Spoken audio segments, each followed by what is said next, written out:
We live in a world that moves too fast. Each morning begins with alarms, notifications, endless schedules, and the quiet pressure to keep running. You wake up already tired.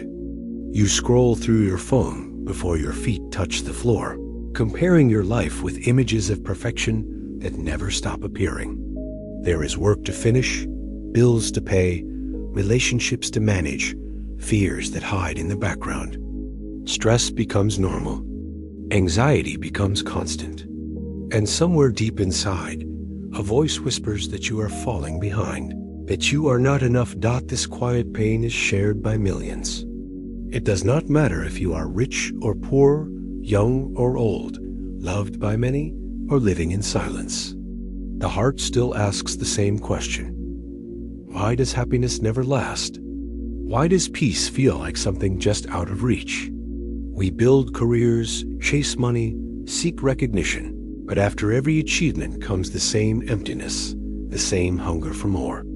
Like drinking salt water, the thirst grows stronger the more we consume. Here is the truth. The problem is not you. The problem is not that you are weak or broken. The problem is the story we were taught to believe, a story that says peace will arrive only when we achieve enough, when we control enough, when we prove ourselves enough. But the wisdom of the Buddha offers another path. It is not about chasing. It is not about fixing. It is about turning inward, about seeing clearly, about remembering the freedom that has always been within you. This journey is not abstract. It is practical. It is a set of tools that you can use every day in the middle of real life. When stress takes your breath away, when money becomes a chain, when relationships break your heart, when anxiety steals your sleep, there is another way to meet those moments. Instead of drowning in them, you can walk through them. Instead of being defined by pain, you can discover a doorway to freedom inside the very pain itself. The teachings you are about to hear are not heavy philosophy. They are living practices. They are stories and reminders that speak to the heart, not just the mind. They will show you that self-love is not selfish, that letting go is not weakness, that silence is not emptiness, but strength. They will show you that compassion is not an abstract idea, but a daily medicine, that impermanence is not a threat, but a gift. This is more than knowledge. This is a journey you can take right now. Each chapter will meet you where you are, naming the struggles you already know, and then opening a door you may not have seen before. You will recognize yourself in the stories of fear, of anger, of craving, of shame. And you will also recognize yourself in the stories of release, of joy, of balance, of deep, quiet strength. Stay with these words. Let them touch you slowly. Do not rush. This is not another race to win. This is an invitation. If your heart has been restless, if your mind has been loud, if your life has felt like a storm without end, then you are in the right place. There is a way through. There is a way home. And the door is already open. Everywhere you look, the signs of stress are written across modern life. People sit in traffic, gripping the steering wheel, their jaws tight, their minds already racing through emails they have not yet opened. Parents juggle work deadlines with the endless needs of children, silently wondering how much longer they can keep pretending that everything is fine.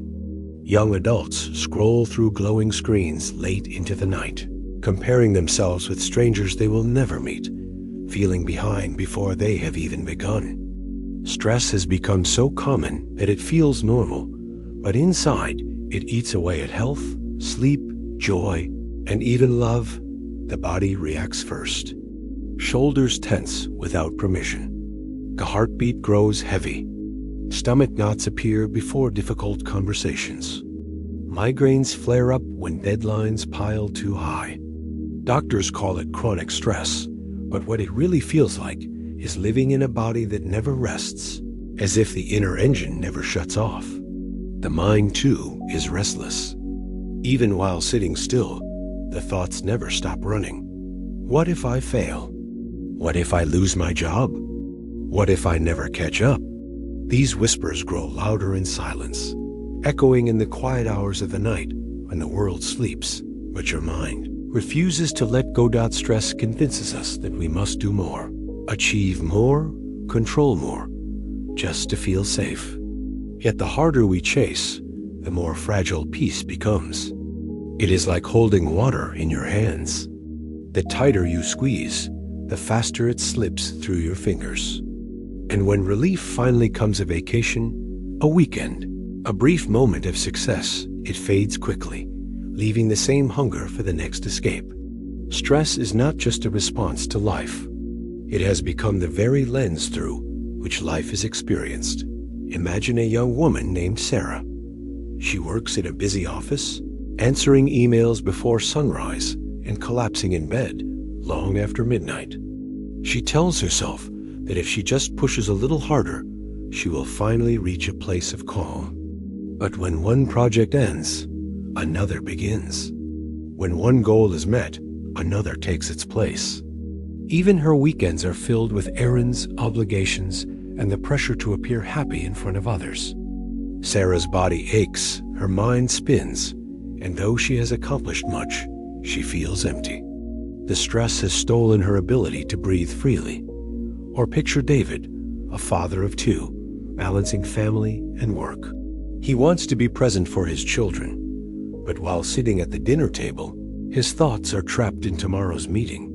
He nods and smiles, but his mind is far away, calculating risks, deadlines, and bills. His children laugh, but he hardly hears them. Later, when the house is quiet, guilt arrives. He knows these years will not last forever, but stress has stolen his presence, leaving him with memories blurred by worry. These stories are not rare. They are the silent reality of millions of lives. And yet, there is another way to live. The Buddha spoke of dukkha, often translated as suffering, but more accurately understood as the unsatisfying nature of life when clinging and craving dominate. Stress is the modern face of dukkha. It is the symptom of holding too tightly, of demanding certainty in a world that is always changing. But in the very same teachings that name the problem, a path toward freedom is offered. The solution begins not with controlling life, but with meeting it differently. Mindfulness is the first medicine. It means bringing attention back to this moment, without judgment, without running ahead, without dragging the past behind. It can be as simple as feeling your breath for one slow inhale and one long exhale. That single pause reminds you that life is happening now, not in the imagined disasters of tomorrow, not in the regrets of yesterday. When you breathe with awareness, the body softens. The heartbeat steadies. The racing thoughts lose a little of their power.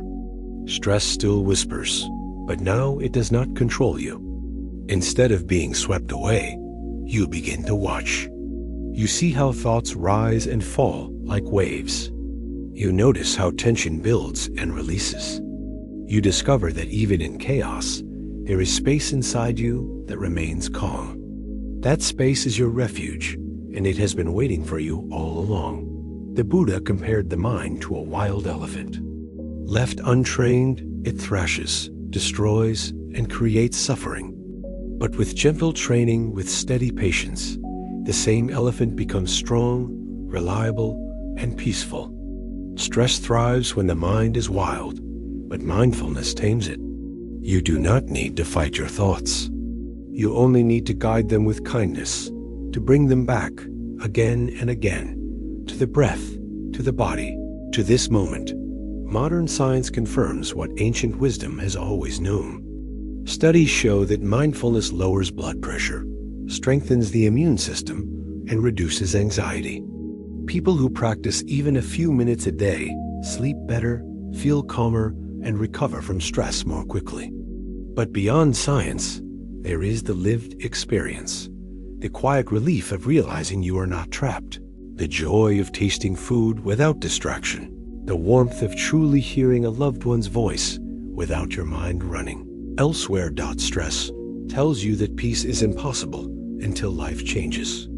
Mindfulness shows you that peace begins inside, even if life never changes. This shift is revolutionary. You no longer wait for the perfect circumstances.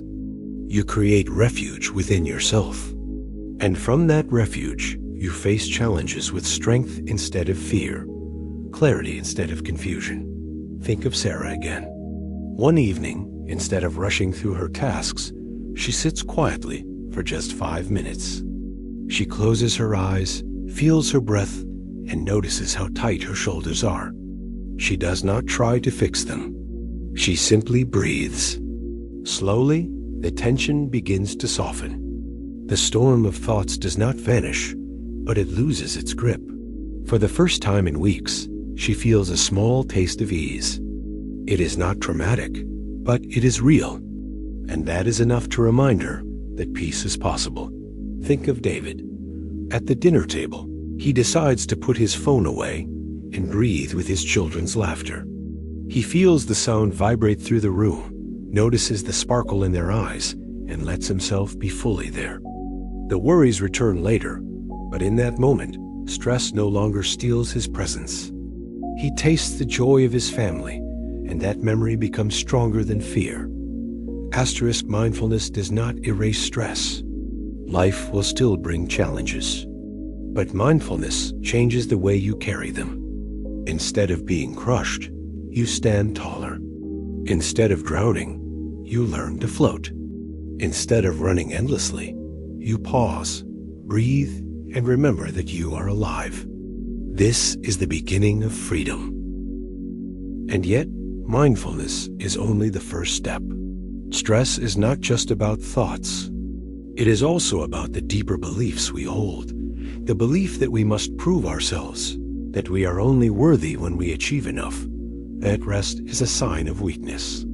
To truly free ourselves, we must look deeper into the stories we carry and the illusions that keep us bound.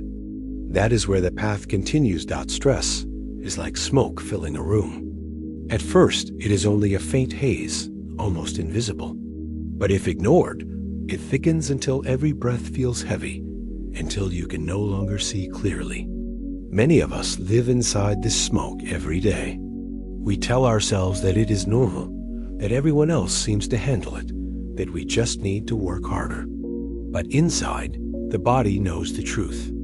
The heart races. The stomach churns. The skin breaks out. The immune system weakens. Stress is not invisible at all. It leaves its fingerprints everywhere. The tragedy is not only the suffering stress creates, but the lies it whispers. It tells you that you are alone. It tells you that no one else could understand. It tells you that if you pause, you will fall behind. These lies keep you running, always chasing, never resting. But the Buddha offered a radical alternative. Stop running. Not forever, not irresponsibly, but for this moment. Breathe, be here. The race is an illusion. The finish line does not exist. When you pause, you see that life itself has been waiting for you. Think of a pond in the forest. When children throw stones, the water splashes and ripples, distorting the reflection. But if the children leave and the water is left alone, it becomes still. Slowly, the ripples fade. The surface clears, and the sky above is reflected perfectly. This is what mindfulness does for the stressed mind. It does not force the water still. It simply allows stillness to return naturally. In one story, a student came to a Zen master complaining of constant anxiety. The master poured tea into the student's cup until it overflowed, spilling everywhere. The student cried, "Stop, the cup is full." The master smiled and said, "Like this cup, your mind is too full. How can I teach you peace unless you first empty it?" Stress thrives in a full cup, but mindfulness empties it, drop by drop, moment by moment, until there is space again. This practice does not demand hours. Even a single conscious breath can begin to change everything. Pause right now and try. Inhale slowly. Exhale slowly. Notice the air entering, notice it leaving. That is mindfulness. In that breath, stress loses a little power. The storm is still there, but you are not the storm. You are the sky holding it, and from this small beginning, more becomes possible. With steady practice, the nervous system learns to relax. The body learns to trust that it is safe. The mind learns that thoughts are only thoughts, not commands. This shift is like turning a heavy ship at sea. At first, the movement is small, but with time, the direction changes completely. Why does this matter? Because stress is not just personal. It spreads. A stressed worker brings tension home. A stressed parent passes worry to children. A stressed leader infects a whole team. But peace spreads too. A calm breath softens anger. A mindful pause prevents harsh words. A present heart creates safety for others. When you practice mindfulness, you do not only heal yourself, you become a medicine for everyone around you. Imagine Sarah again. Months into her practice, she notices that meetings no longer shake her as they once did. She still feels nervous, but instead of drowning in it, she breathes. She listens. She responds more clearly. Her coworkers notice the change. They feel calmer around her, more willing to collaborate. Without preaching a word, she becomes a source of peace in a place that once drained her. Imagine David. He begins to pause each night before bed, placing his hand on his heart and breathing for 5 minutes. Slowly, his sleep improves. His patience grows. His children see the difference. They feel his presence more deeply. They feel his love not only in words, but in the quiet safety he now carries. His practice ripples outward, shaping his family in ways stress never could.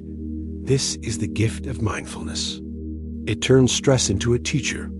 Instead of seeing stress as an enemy, you begin to see it as a signal, a reminder that you have left the present, that you are clinging too tightly, that you need to return home. Stress becomes a bell calling you back to yourself. With each return, the bond of fear weakens, and the habit of peace strengthens.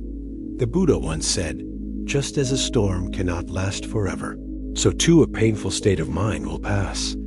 Stress feels endless, but it is not permanent. It rises, peaks, and falls. Mindfulness allows you to see this rhythm. You learn to ride the waves instead of being crushed by them. And in time, you discover that beneath every storm, the ocean of your being is vast and unshaken. But here is the deeper truth. Mindfulness is not escape. It is not denial. It is courage. To sit with your breath while stress screams is an act of strength. To pause when everything inside tells you to run is the heart of bravery. To soften instead of tighten is the beginning of freedom. Stress thrives on avoidance. But when you meet it directly, with breath, with presence, with compassion, it cannot control you. This is the first step on the path to freedom from stress. But there is more. Because while mindfulness brings relief, stress is also tied to the roots of craving, fear, and identity. To fully understand and release it, we must look deeper into how the mind creates the illusion of control, the false stories of "I am not enough," and the endless hunger for certainty. Those roots run deep, but the path continues, leading us toward even greater freedom. So let us step forward together. Having seen how mindfulness can meet stress in daily life, we now turn to the next layer. The hidden narratives that fuel the fire, the beliefs and desires that keep us restless, and the wisdom that shows us how to live beyond them. Stress, at its core, is not only about pressure from the outside world. It is also about the story we tell ourselves on the inside. The deadlines, the bills, the arguments, the expectations, all of these are real. But what creates the deepest suffering is the inner voice that says, "I cannot handle this. I am not enough. I must fix everything or else I will fail." This voice is more painful than the situation itself. It is the weight we add to the load we already carry. The Buddha taught that pain is like being struck by an arrow. That first arrow is life itself: loss, illness, conflict, change. But the second arrow is the one we fire into ourselves: the judgment, the fear, the story that multiplies suffering. Stress is often the second arrow. The meeting is only one arrow. The thought, "I am incompetent, I will be fired, I will never succeed," is the second arrow. The bill is one arrow. The thought, "I am drowning, I am worthless, I will never escape," is the second arrow.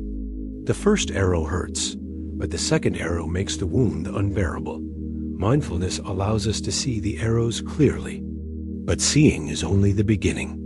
To truly loosen stress, we must go deeper into the roots: craving, clinging, and control.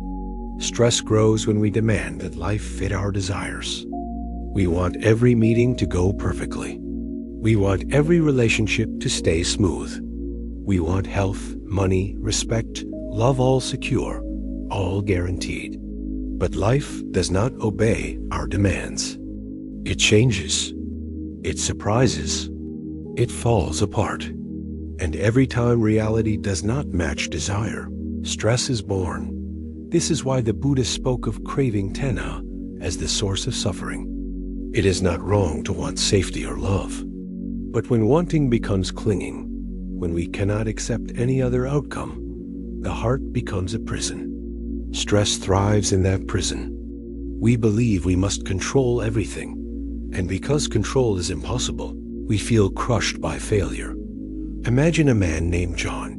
He works hard, saves money, and dreams of security. Every time the stock market dips, his stomach twists. Every time the news mentions a crisis, he lies awake, calculating how much he might lose.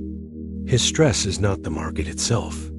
It is the craving for certainty in a world that cannot provide it. His desire is understandable, but his attachment makes him a prisoner of every fluctuation. Asterisk. Now imagine Lisa. She loves her partner deeply and wants the relationship to last forever. When her partner is late or distracted, she panics, imagining betrayal or abandonment. Her stress is not the partner's behavior itself. It is the clinging to permanence in a world where people change, moods shift, and no bond is guaranteed. Love becomes heavy because it is chained by fear that John and Lisa are not unusual. They are us. We cling to jobs, relationships, identities, and dreams as if our worth depends on them. And when reality threatens those attachments, stress explodes. The harder we hold, the more we suffer. But here is the liberating truth. Letting go is not loss. Letting go is freedom.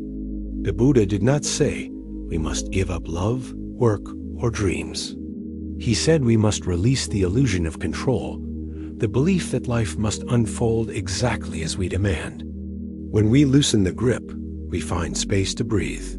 Stress dissolves, not because life is perfect, but because we no longer demand perfection. Letting go is like unclenching a fist.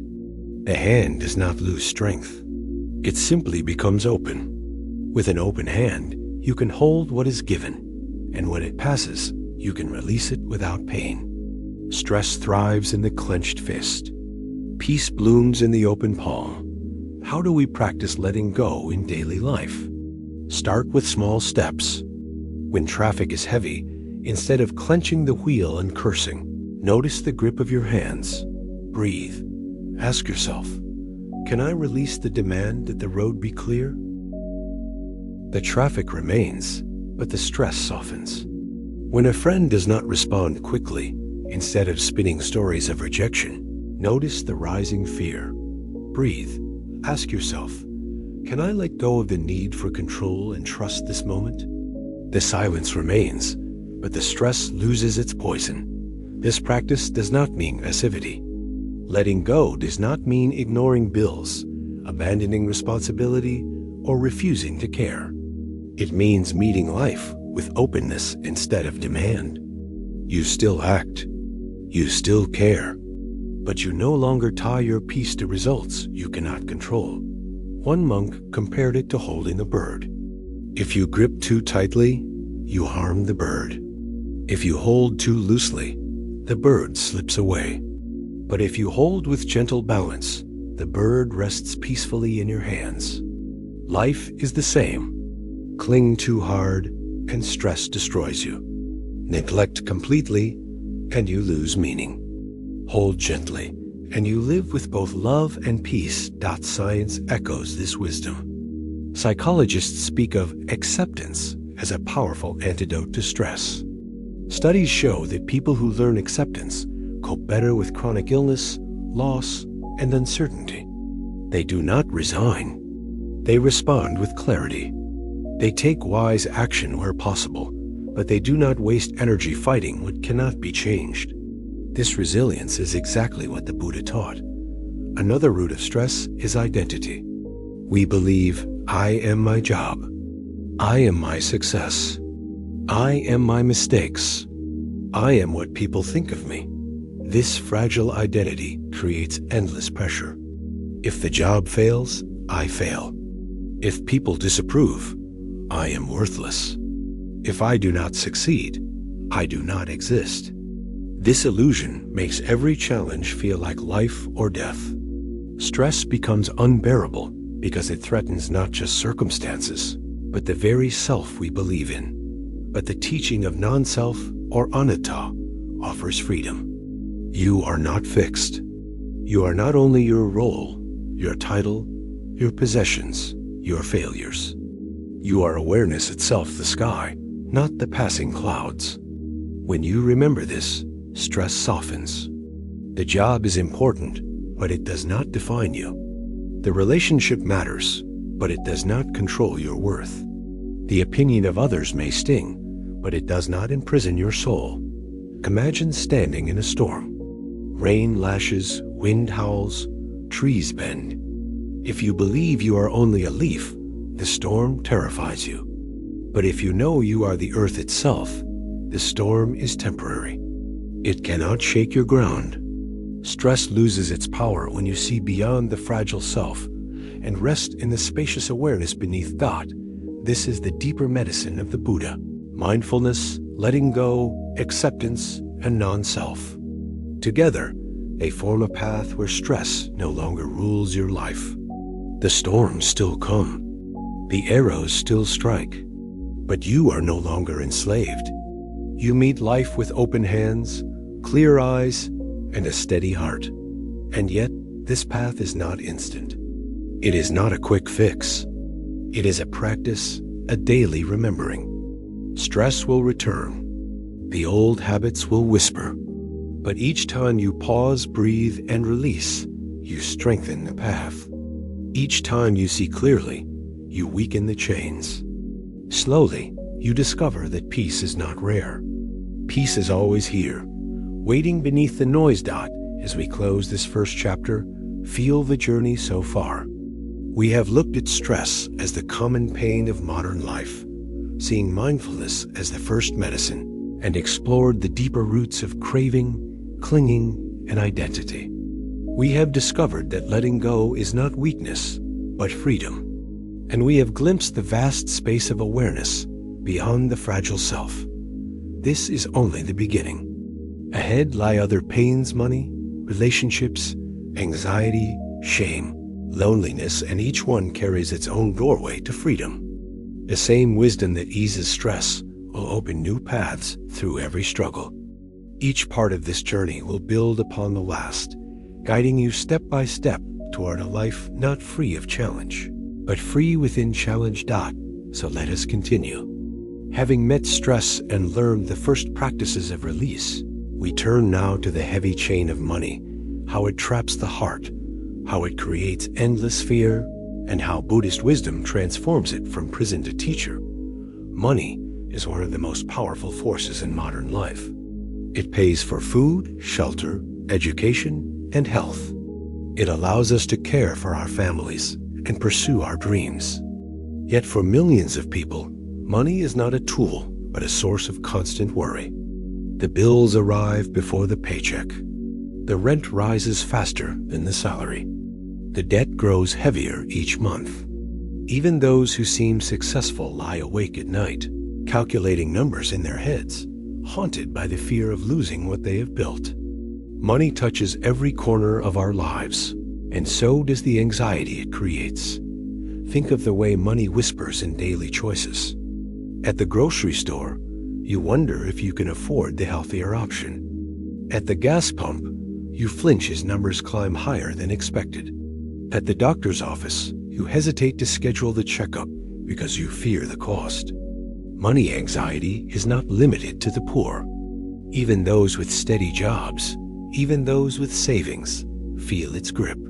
There is always the fear of losing it, of not having enough, of being left behind. This fear is powerful because money is tied to survival. Without it, we cannot eat or keep a roof overhead. But money anxiety goes beyond survival. It becomes tangled with identity and worth. Society teaches us that our value equals our bank account, our salary, our possessions. When you make more, you are praised. When you struggle, you are judged. This message runs so deep that we often measure ourselves against others without realizing it. Who has the nicer house? Who takes better vacations? Who retires earlier? Money becomes a scoreboard in a game no one can truly win. Imagine Robert, who worked for decades in a corporate office. He earned a good salary, bought a large house, and drove a luxury car. To others, he seemed successful. But every month, his bills matched his income. One unexpected repair or medical emergency left him trembling with fear. Despite his wealth, he lived on the edge of panic. Money had given him comfort, but stolen his peace. Or imagine Maria, a single mother working 2 jobs. She sacrifices sleep and time with her children just to cover rent and food.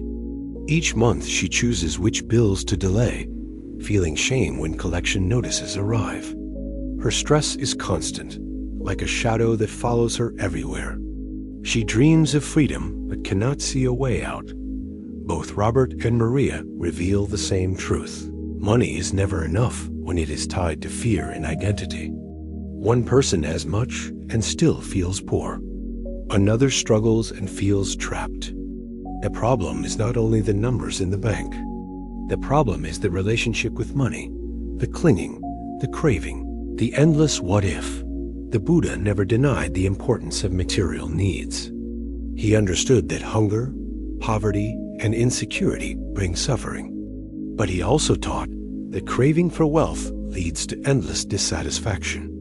The more we chase, the more we want. The more we fear loss, the more fragile we feel. True security, he said, does not come from gold or possessions. It comes from wisdom, generosity, and a mind free from clinging. In one ancient story, a man asked the Buddha how to be happy. The Buddha replied with 4 kinds of happiness related to wealth.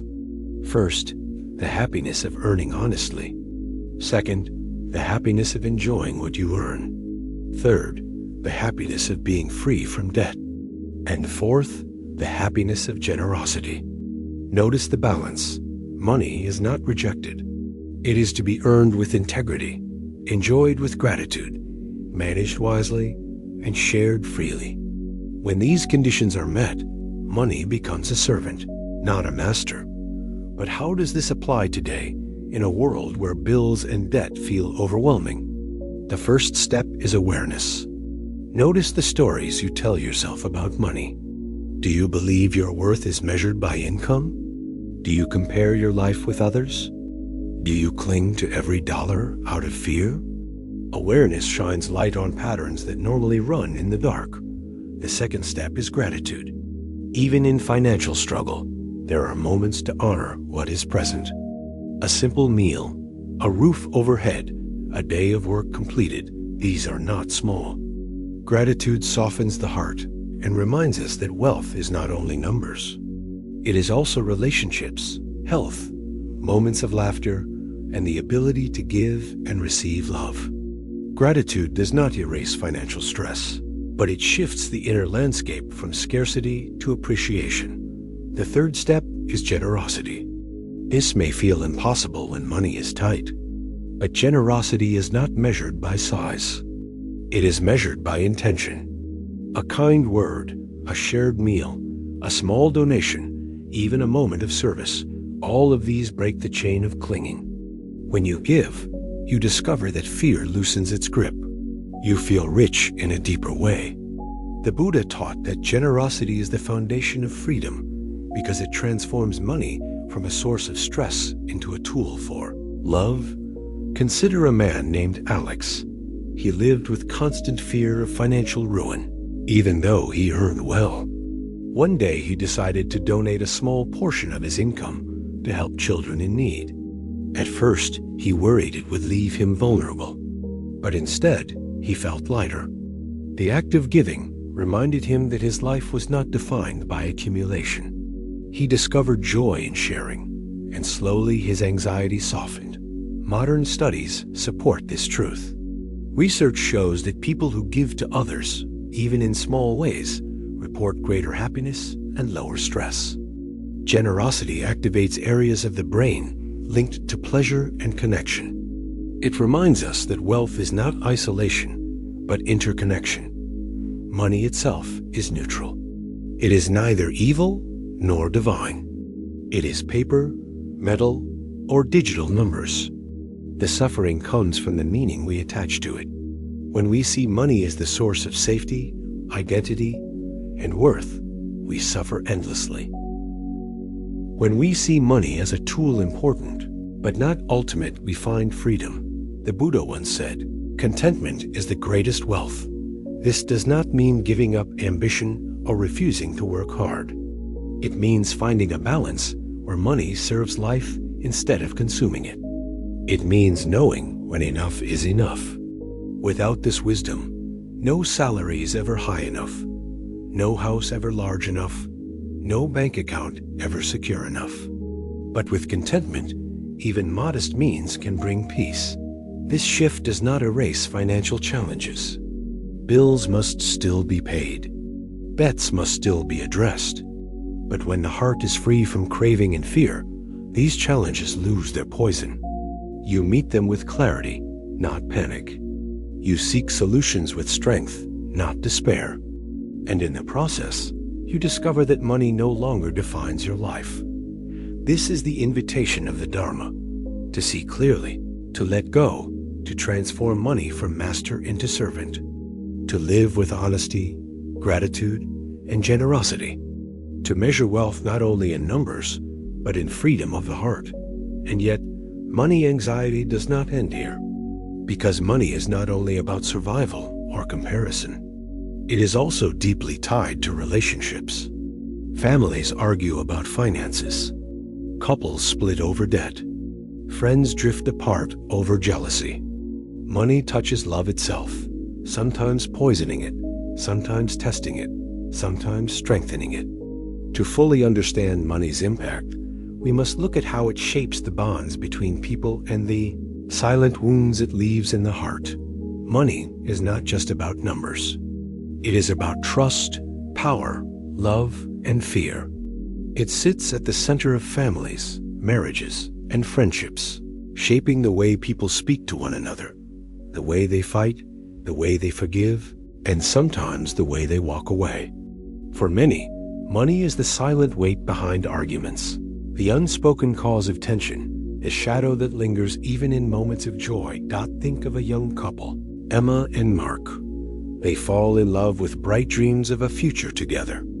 At first, their arguments are small: where to eat, how to spend weekends. But as bills arrive, student loans pile up, and the costs of living together grow, money becomes the battlefield. Emma feels stressed because Mark spends too freely. Mark feels judged because Emma saves obsessively. Their love is still strong, but the tension of money whispers in every conversation. They both long for peace, but without wisdom. Money keeps tearing at their bond. Or consider siblings who inherit their parents' house. Instead of uniting in grief, they fall into conflict about whether to sell or keep it. Old wounds resurface, jealousy grows, and soon they are no longer speaking. The house becomes more than property. It becomes a symbol of power, fairness, and recognition. Money has the power to divide even those bound by blood. Why does this happen? Because money carries meanings far beyond survival. It represents safety, success, status, even love itself. When we argue about money, we are rarely arguing about numbers. We are arguing about fear, identity, and belonging. Emma and Mark were not fighting over dollars. They were fighting over control, trust, and the fear of losing stability. The siblings were not only fighting over property, they were fighting over recognition, fairness, and the longing to feel valued. The Buddha understood that attachment creates suffering, and money in relationships is a mirror of attachment. We cling to control, to fairness, to the belief that others must see value the way we do.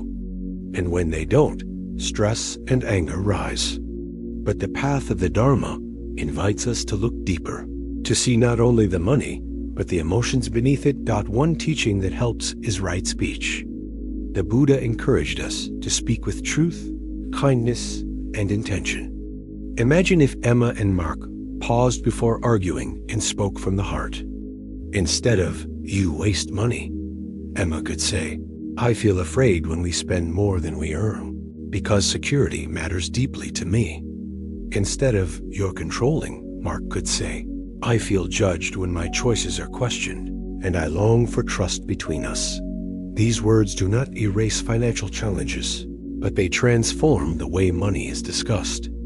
Stress softens when fear is expressed with honesty rather than blame. Another teaching is compassion. In moments of conflict, we often see the other as an enemy. But when we pause and remember their suffering, the walls begin to fall. Emma sees that Mark spends freely, not because he is careless, but because he grew up poor and now longs to enjoy life without fear. Mark sees that Emma saves obsessively, not because she is cold, but because she grew up watching her parents lose their home. Compassion transforms the fight into understanding. The problem is no longer you versus me. It becomes us versus the challenge. Generosity also has power in relationships. When couples or families treat money as mine and yours, competition grows. But when they see money as a shared tool for love, generosity opens doors. Giving to one another, supporting one another, and making sacrifices with joy rather than resentment changes everything. A small act of generosity, a partner paying for dinner without keeping score, a sibling offering more of the inheritance to another in need, can heal wounds that numbers alone never could. The Buddha often taught that clinging to possessions fuels conflict. In one story, two groups argued over ownership of water from a river. Instead of solving the dispute, they prepared for war. When the Buddha asked what mattered more, the water or their lives, they realized their blindness. In our own homes, arguments about money are often the same. We risk love, trust, and peace for the sake of possessions. But when we remember what matters most, connection, compassion, harmony, the grip of money loosens. Let us return to Emma and Mark. With mindfulness, they begin to practice pausing before speaking. They listen more deeply. They remember that their love is greater than the bills. Slowly, they create a system, a shared budget, honest conversations, space for both saving and enjoyment. The stress does not vanish, but it no longer controls their bond. Money becomes a tool they manage together, not a weapon they use against each other. And the siblings? With guidance, they begin to see that the inheritance is not just about property, but about grief and love for their parents. They remember childhood moments, the meals, the laughter, the struggles. They realize the house is not worth more than their connection. They agree to compromise, to forgive, to prioritize family over property. The tension eases, and though not perfect, peace is possible again. These stories remind us that money is never just money. It is a mirror reflecting our deepest fears and longings. But the Dharma offers a way to transform it through mindfulness. Speech, compassion, and generosity. Science also supports these teachings. Studies show that couples who communicate openly about money report stronger satisfaction and lower stress. Families that practice generosity and shared decision-making experience less conflict. Money itself does not predict happiness in relationships. The way people relate to money does. The practice is not easy. When bills are overdue, when debts mount, when uncertainty looms, fear rises quickly. But even in those moments, we can pause. We can breathe. We can ask, what matters most here, winning this argument or protecting this relationship? What brings more peace, clinging to control or practicing generosity? The Buddha once said, hatred is never appeased by hatred. By love alone is hatred appeased. This is an eternal law. The same is true with money. Conflict is never healed by blame or control.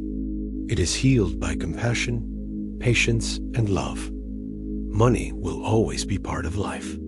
It will always bring challenges. But when we shift our relationship with it, individually and together, it no longer steals our peace. It becomes a servant, not a master, a bridge rather than a wall. And in that shift, relationships grow stronger, not weaker. So let us step forward. We have seen stress as the first universal pain, and money as the second. We have discovered how Buddhist wisdom transforms them both. But life holds more struggles. Beyond money lies another wound, one that touches every heart. The pain of relationships themselves, love, loss, loneliness, and the longing to be truly seen. That is where our journey leads next. Every human heart longs for connection. From the moment we are born, we search for safety in the arms of another. As children, we reach for our parents. As adults, we seek friendship, love, and belonging. Relationships are the soil in which our lives grow. And yet, the very thing we desire most often becomes the source of our greatest pain. Arguments erupt over misunderstandings. Trust is broken by betrayal. Distance grows silently, turning affection into coldness. People who once promised forever drift apart, leaving only silence where there was once laughter. Families fall into conflict over pride or unspoken wounds. Friendships fade when jealousy or neglect enter. Relationships meant to bring joy often leave scars. Asterisk, why is this so? Because relationships magnify both our beauty and our wounds. They awaken our deepest love, but also expose our deepest fears. The Buddha taught that clinging leads to suffering, and nowhere is clinging stronger than in relationships. We cling to people as if they could never change, as if they must always meet our needs, as if they exist to complete us. But people change. Needs shift. Lives move in unexpected directions. When reality does not match our attachment, pain is born. Think of Anna, who fell in love with Michael. At first, every moment felt magical. She believed he was the one who would fill the emptiness inside her. But as months passed, differences appeared. Michael wanted freedom. Anna wanted constant reassurance. Every time he pulled away, she panicked. Every time she clung tighter, he felt suffocated. Their love, once sweet, became a cycle of fear and distance. Anna's suffering was not only about Michael's behavior, it was about her attachment to the belief that he must complete her. Or think of James, who adored his teenage son. He wanted nothing more than to be close. But as his son grew older, he pulled away, seeking independence.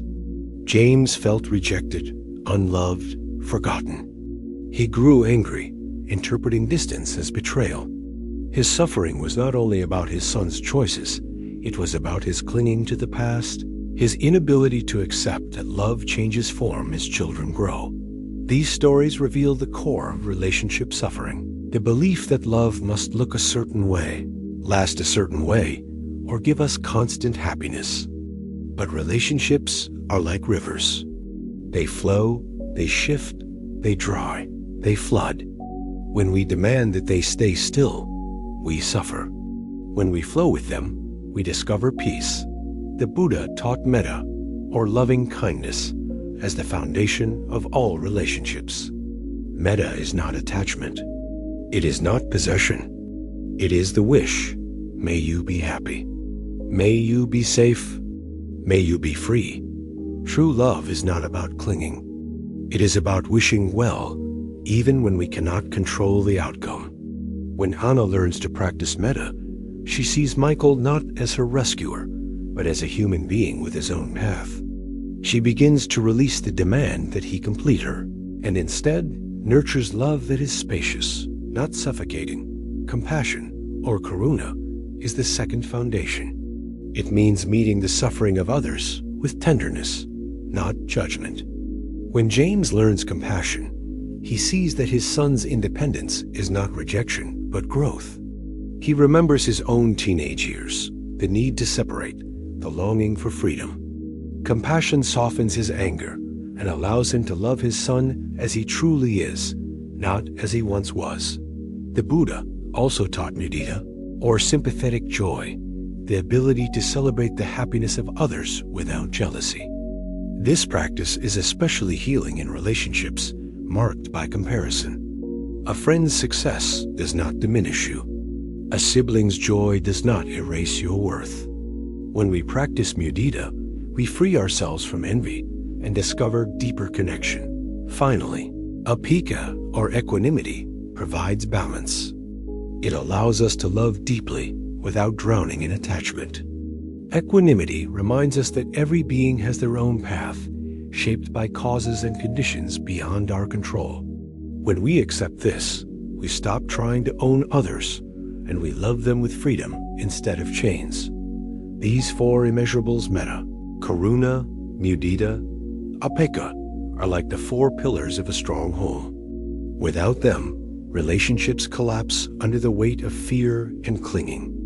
With them, relationships become sanctuaries, places of growth and freedom. But how do we practice this in daily life? Start small. Each morning, pause and send a wish of kindness. May my loved ones be safe. May they be happy. When conflict arises, pause and breathe. Ask, what fear is behind my anger? Can I meet it with compassion? When jealousy rises, remember mudita, their joy does not harm me. May they flourish. And when relationships shift, remember awaken. This too is part of life. Love remains even as form changes. Science echoes these truths. Studies show that couples who practice compassion and mindfulness together experience less conflict and more intimacy. Families who practice gratitude and generosity build stronger bonds. Friendships that celebrate rather than compete endure longer. The ancient wisdom of the Buddha is confirmed by modern research. Love rooted in freedom is stronger than love rooted in fear. Consider Sarah, who once clung desperately to her partner. Through practice, she learns to sit with her fear of abandonment. She breathes into it, holds it gently, and slowly discovers that she can survive even if her partner walks away. This discovery frees her. She still loves deeply, but no longer from desperation. Her relationship blossoms because it is now rooted in freedom, not fear. Or consider Daniel, who envied his brother's success. Through mudita, he learns to celebrate rather than resent. He discovers joy in his brother's joy, and in doing so, he lightens his own heart. Their bond grows stronger because it is no longer poisoned by comparison. These stories remind us that relationships are not perfect. They will always bring challenges, misunderstandings, and changes. But suffering is not inevitable.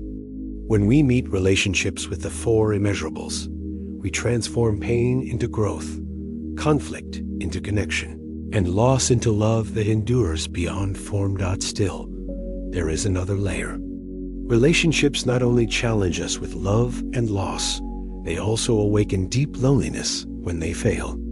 Even in a crowded world, many feel unseen, unheard, unloved. Loneliness is the hidden pain behind many relationships, the quiet ache that whispers in empty rooms and silent dinners. To continue our journey, we must look directly at this loneliness and discover how Buddhist wisdom guides us through its shadows. Loneliness is one of the deepest wounds of modern life. You can live in a crowded city, surrounded by people, connected online to thousands, yet still feel profoundly alone. You can sit at a family dinner, laugh with friends, or lie beside a partner, and still feel the hollow ache of not being seen, not being understood, not being truly known. This loneliness is not only about physical solitude.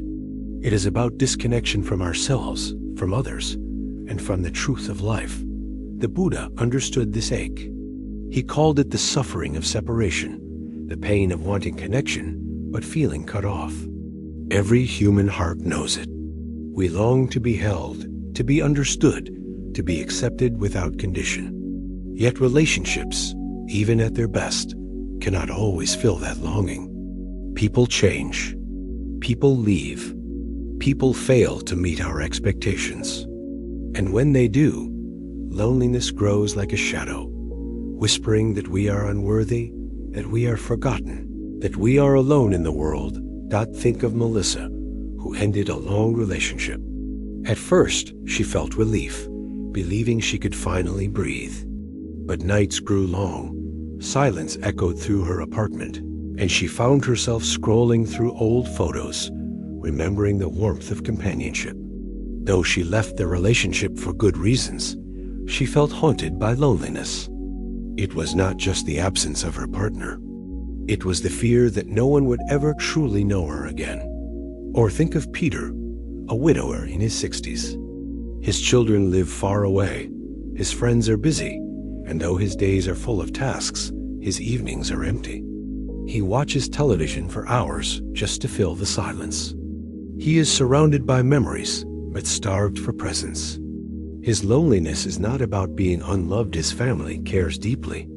It is about the gap between love remembered and love felt in the present moment. Loneliness hurts because it strikes at the heart of our identity. We believe we are separate, fragile selves. When others are absent, we feel incomplete, as if part of us is missing. The Buddha taught that this illusion of separateness is the root of suffering. In truth, we are never alone. We are interwoven with all of life. Each breath depends on trees, oceans, clouds. Each meal depends on countless hands, farmers, truck drivers, cooks, shopkeepers. Each smile depends on generations of ancestors who carried love through time. Loneliness arises when we forget this truth of interbeing, when we believe the lie that we are isolated islands instead of part of the vast ocean of life. The practice of mindfulness helps us see this connection. When Melissa sits in silence and feels her breath, she notices the air that fills her lungs is shared with trees, with animals, with every living being. When Peter waters his garden, he remembers that the flowers bloom because of sun, rain, soil, and his own care. Slowly, they discover that life itself is always holding them. The silence is not emptiness, it is full of connection. Metta, or loving kindness, also heals loneliness. When you whisper, "May I be happy, may I be safe, may I be free," you turn toward yourself with tenderness. Loneliness often grows from self-rejection, from the belief that we are unworthy of love. Metta dissolves that lie. It reminds us that love begins within, not outside. When we love ourselves, we are never truly alone. Compassion extends this healing outward. When you feel loneliness, you realize millions of others feel it too right now, in this very moment. Someone is crying in an empty room. Someone is scrolling their phone in the dark. Someone is staring out a window, longing for connection. Your pain connects you to them. Loneliness becomes a bridge, not a wall. In feeling your own ache, you awaken compassion for the whole world. Asterisk, the Buddha also taught about impermanence.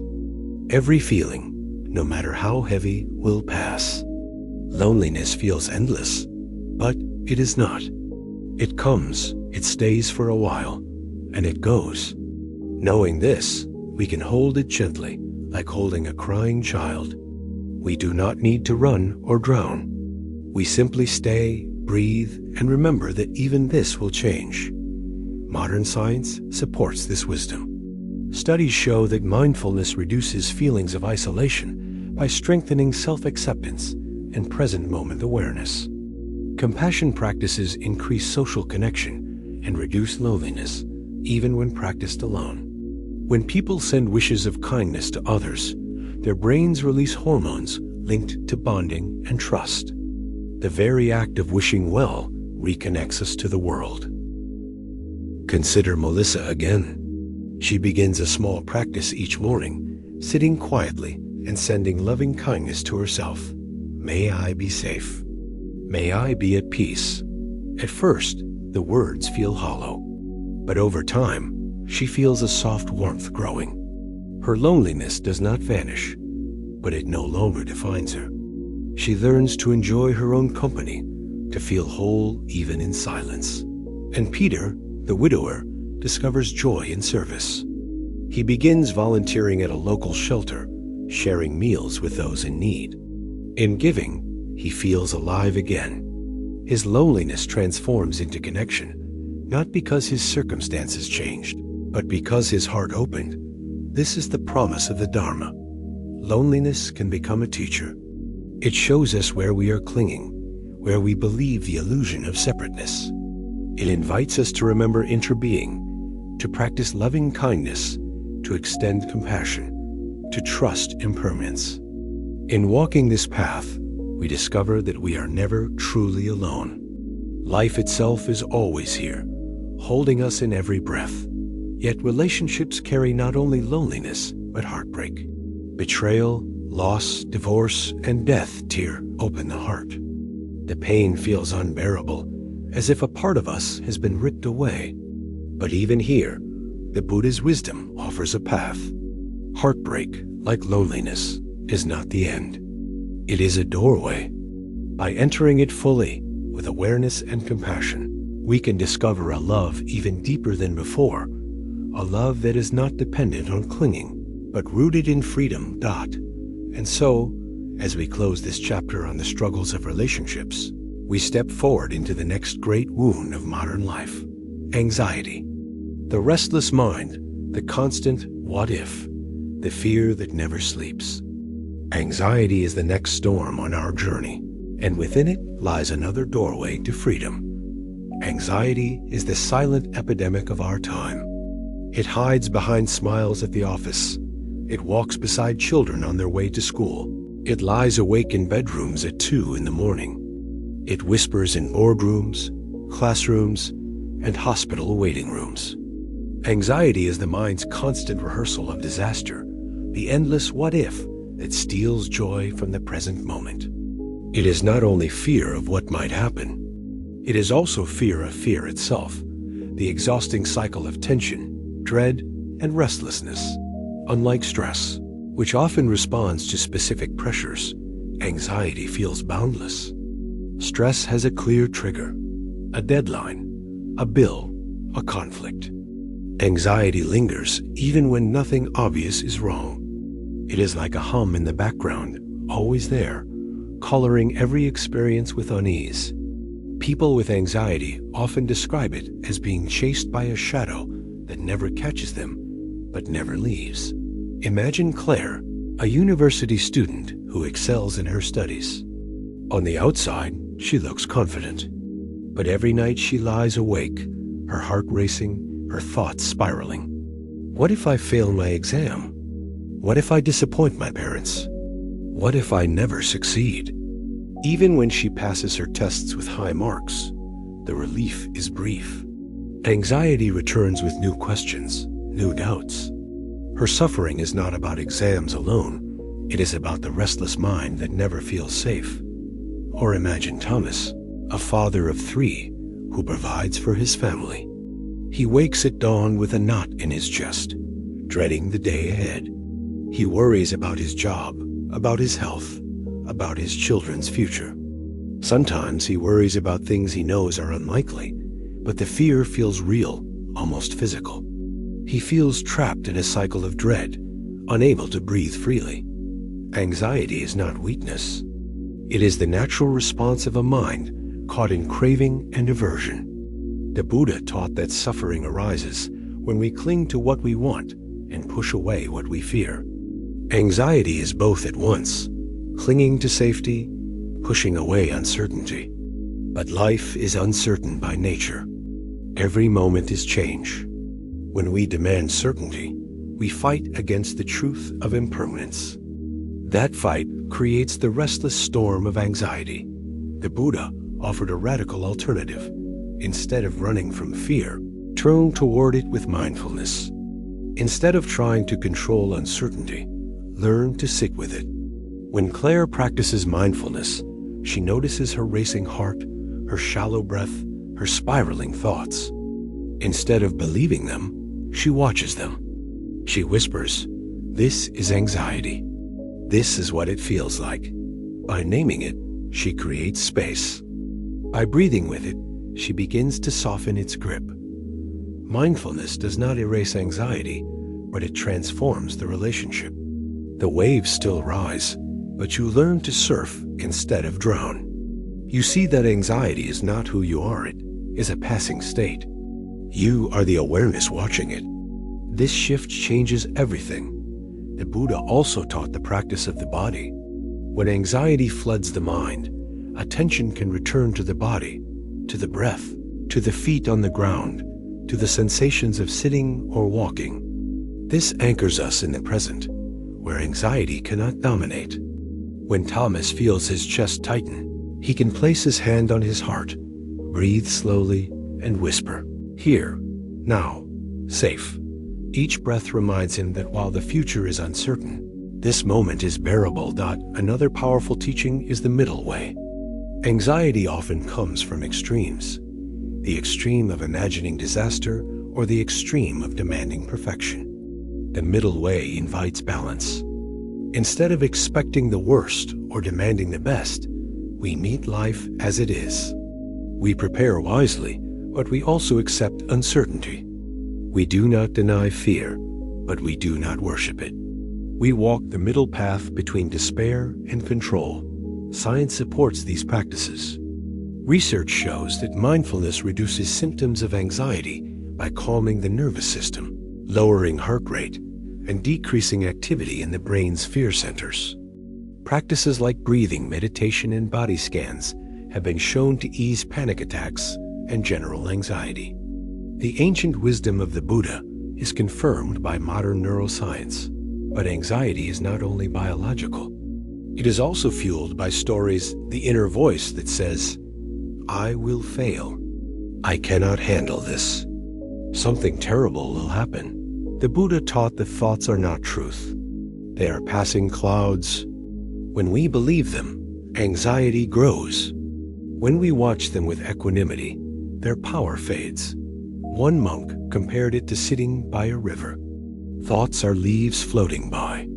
You can reach for them, hold them, drown in them, or you can let them pass. Anxiety thrives when we clutch every leaf. Peace comes when we learn to let the river flow. Consider Claire again. One evening, she writes her anxious thoughts in a journal. She looks at them and asks, "Are these facts or fears?" She sees that many are only stories, not truths. This recognition frees her. She still feels anxiety, but she no longer believes every thought. She begins to walk through life with more space. And Thomas, the father, learns to practice gratitude. Each night, instead of rehearsing disasters, he names 3 things that went well: a hug from his daughter, a meal with his family, a laugh with a friend. Slowly, his mind shifts from fear of the future to appreciation of the present. Gratitude becomes a shield against anxiety, reminding him that life is not only risk, it is also beauty. The Buddha did not promise a life without fear. He promised a path to freedom within fear. Anxiety will visit, but it does not have to rule. Through mindfulness, body awareness, the middle way, and compassion, we can transform anxiety into a teacher. It shows us where we cling, where we demand certainty, where we forget the present. By meeting it, we remember the truth. Life is uncertain, but we can still live with peace. And yet, anxiety has a cousin, shame. Where anxiety whispers, "What if something goes wrong?" Shame whispers, "Something is wrong with me." Shame is the inner voice that says you are not enough, not worthy, not lovable. To continue this journey, we must now turn to that wound, perhaps the deepest of all the pain of self-judgment, and the healing that comes from compassion and forgiveness. Shame is a quiet prison. Unlike anxiety, which points outward toward imagined dangers, shame points inward, declaring that the danger is you. It is the heavy voice that says, "I am not enough. I am unworthy. I am broken." Shame does not rise only when we make mistakes.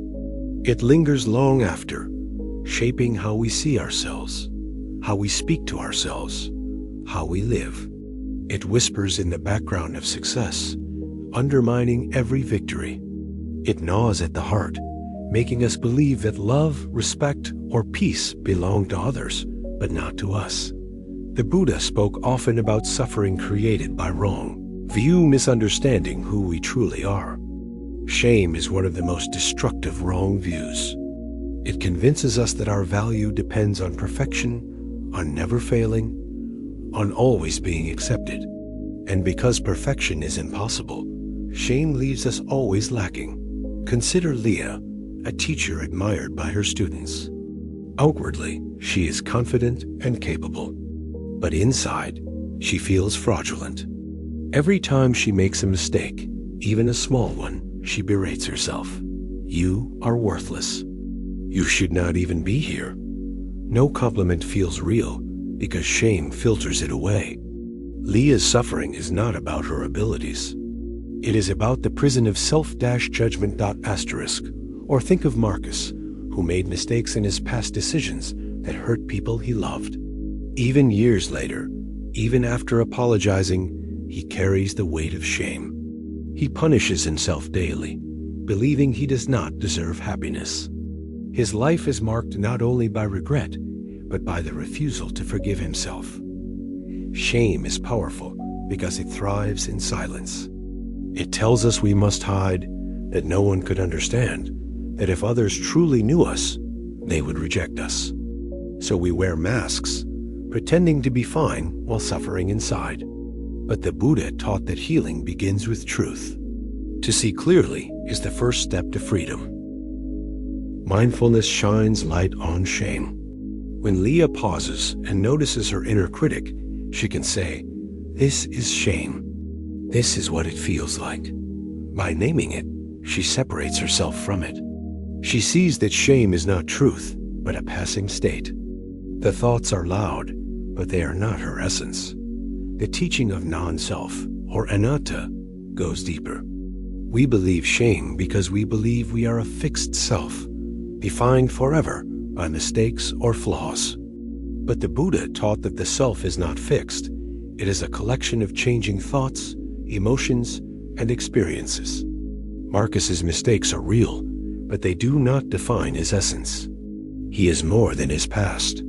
Like clouds in the sky, mistakes pass. The sky remains vast and open. When we remember this, shame loosens its chains. Compassion is the medicine shame fears most. Instead of meeting mistakes with judgment, we meet them with tenderness. The Buddha taught meta-loving kindness beginning with ourselves. May I be safe. May I be happy. May I be free from suffering. At first, this feels impossible. The voice of shame resists. But with practice, the heart softens. Compassion enters the cracks shame created, filling them with light. Imagine Leah sitting quietly, placing her hand on her heart, whispering words of kindness to herself. At first, they feel false. But slowly, she remembers that even teachers, even humans, are allowed to be imperfect. Her worth is not erased by mistakes. Her shame begins to dissolve in the warmth of compassion. Forgiveness is another path. Marcus learns that clinging to shame is not repentance, it is another form of attachment. True repentance is acknowledging harm, making amends, and then releasing the weight.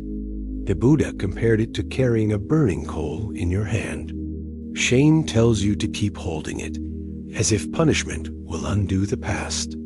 But the coal only burns you. Forgiveness is dropping the coal. It does not erase responsibility, but it ends unnecessary suffering. Karma helps us understand this. Karma means action. Past actions create consequences, but new actions create new karma. Marcus cannot erase his past, but he can shape his future. Every act of kindness, every moment of awareness, every choice of compassion plants seeds of healing. Self-forgiveness becomes possible when we remember that we are not frozen in time. We are always becoming. Modern psychology confirms this. Research shows that self-compassion reduces shame and increases resilience. People who learn to treat themselves with kindness are less likely to spiral into depression and more likely to make positive changes. Forgiveness practices help reduce stress, improve relationships, and strengthen emotional health. What the Buddha taught centuries ago is now echoed by science. Compassion is stronger than shame. Shame often tells us we must hide, but healing often requires community. The Buddha created the Sangha, a community of practitioners, to remind us that we are not alone. When we share our struggles, we discover others carry similar wounds. We realize our shame is not unique. It is part of the human condition. This recognition itself is healing. Consider Marcus again. When he finally shares his story with a group, expecting rejection, he is met with understanding. Others nod, some cry, some share their own mistakes. He realizes he is not uniquely broken. He is human. That moment of connection breaks the isolation of shame. The Buddha also taught emptiness, or shunyata, the truth that all things, including shame, lack a fixed, independent existence. Shame feels solid, but when examined, it dissolves into thoughts, memories, cultural messages, and bodily sensations. None of these define the essence of who we are. By seeing the emptiness of shame, we stop clinging to it as truth. We see it as passing weather in the sky of awareness. Shame transforms when we meet it with mindfulness, compassion, forgiveness, and community. It does not disappear overnight, but it loses its power. Instead of a prison, it becomes a teacher, showing us where we have forgotten our true nature. In the cracks left by shame, compassion grows, reminding us that we are already worthy, already whole, already capable of love. And as shame begins to soften, another wound emerges: anger. Anger is often shame's armor, the fiery response we use to hide vulnerability. It burns through relationships, communities, and even nations. To continue this journey, we must now face anger not as an enemy, but as another teacher, guiding us toward patience, compassion, and the freedom of the middle way. Anger is like fire in the heart. At first, it feels powerful, almost intoxicating. It surges through the body, bringing heat to the face, tension to the jaw, a rush of energy that demands action. In that moment, anger seems to give strength. But left unchecked, it burns everything in its path: relationships, peace of mind, even health. What began as a spark of pain or injustice becomes a wildfire of destruction. The Buddha described anger as one of the three poisons alongside greed and ignorance that cloud the mind and create suffering. Anger blinds us. It narrows our vision until we see only enemies, only threats. It convinces us that harm will bring relief, that striking back will end the pain. Yet every time anger rules, It leaves behind regret, guilt, and broken trust. The fire consumes not only others, but also ourselves. Consider Emily, a mother who works long hours. One evening, exhausted, she finds her children fighting over toys. Her anger flares. She yells loudly, slamming the door. For a moment, she feels release. But then she sees her children's frightened faces, hears their silence, and feels the sting of regret. Her anger did not solve the conflict. It only created another wound. Or think of David, a man who feels wronged at work. His colleague takes credit for his ideas. Rage boils inside him. He fantasizes about humiliating his colleague in front of everyone. He cannot sleep, replaying the offense again and again. His anger feels justified, but it poisons his mind, making him restless and bitter. The colleague may have wronged him once, but David's anger punishes him thousands of times in his imagination. Anger often disguises itself as strength, but it is rooted in pain. Underneath anger is always hurt. The hurt of being disrespected, rejected, betrayed, or ignored. When Emily yelled at her children, her real pain was exhaustion and the fear of losing control. When David raged at his colleague, his real pain was feeling unseen and undervalued. The Buddha taught that to transform anger, we must see the wound beneath it. Anger is not the enemy. It is a messenger pointing to deeper hurt. Mindfulness is the first tool. When anger rises, we pause and breathe. We notice the heat in the body, the racing thoughts, the urge to lash out. We say, "This is anger. This is what it feels like." By naming it, we create space. Instead of being consumed, we become the observer. The fire is still there, but we are no longer inside it. The Buddha compared anger to holding a hot coal with the intention of throwing it at someone else. You are the one burned first. When we see this truth, even in the middle of fury, wisdom begins to rise. The urge to harm softens, replaced by the desire to cool the fire. Breathing is like water for this fire.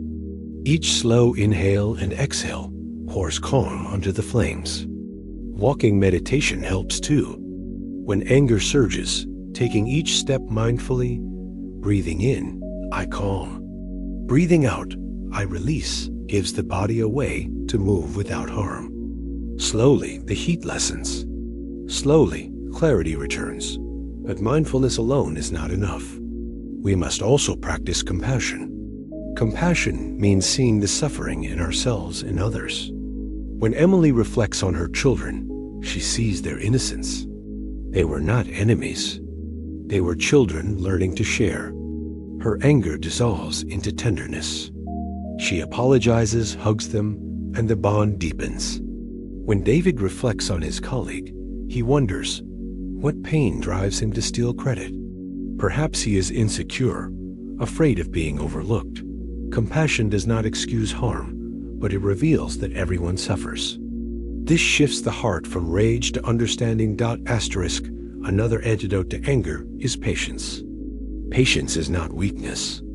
It is strength, the ability to hold the fire without letting it control you. The Buddha praised patience as the highest discipline. To be patient is to see clearly that anger will pass, like a storm. You do not need to act in its heat. You can wait until calm returns and respond with wisdom. Forgiveness also heals anger. Forgiveness does not mean condoning harm. It means releasing the poison of resentment. Holding on to anger is like drinking poison and expecting the other to die. Forgiveness frees you. It says, I will not let this harm define me. I release it, not for them, but for my own peace. Science supports these practices. Studies show that mindfulness reduces anger by calming the nervous system and increasing emotional awareness. Compassion meditation lowers aggression and increases empathy. Forgiveness practices improve health, lowering blood pressure and reducing depression. The Buddha's path is confirmed by modern research. Anger dissolves not by suppression, but by understanding, patience, and compassion. Imagine Emily again. The next time her children fight, she feels anger rising. She pauses, breathes, and remembers. This is not about me failing. This is about them learning. She speaks calmly, guiding them instead of exploding. Her children learn not only sharing, but also how to meet conflict with patience. Emily's practice heals not only her anger, but also plants seeds of wisdom in the next generation. And David? He still feels wronged, but instead of plotting revenge, he practices patience. He documents his ideas, speaks calmly with his manager, and lets go of the poison of resentment. He discovers that his colleague's behavior does not control his worth. His peace is his own. Anger will always visit. It is part of being human. But the Buddha showed that we do not need to be slaves to it. With mindfulness, compassion, patience, and forgiveness, anger transforms from a wildfire into a teacher. It teaches us where we are wounded, where we cling to pride, where we confuse strength with harm. When we listen, anger becomes the doorway to deeper freedom. And yet, anger is not the only fire. Beneath it often lies desire, the endless craving for more, the restless hunger that fuels both greed and dissatisfaction. To continue our journey, we must now face desire itself, how it drives us, how it traps us, and how the Buddha's wisdom transforms craving into wise aspiration. Desire is the quiet fuel behind so much of our suffering. It whispers promises. If you have this, you will finally be happy. If you achieve that, your life will be complete. At first, desire feels sweet. It gives us energy, ambition, and motivation. But when desire becomes craving and endless hunger that no achievement can satisfy, it becomes a chain. Instead of enjoying what we have, we are always reaching for what is next. Instead of resting in contentment, we are restless, convinced that happiness lives just beyond the next purchase, the next success, the next recognition. The Buddha named this craving tanha as the root of dukkha, the cycle of dissatisfaction. He compared it to drinking salt water. The more you drink, the thirstier you become. Modern life proves this truth daily.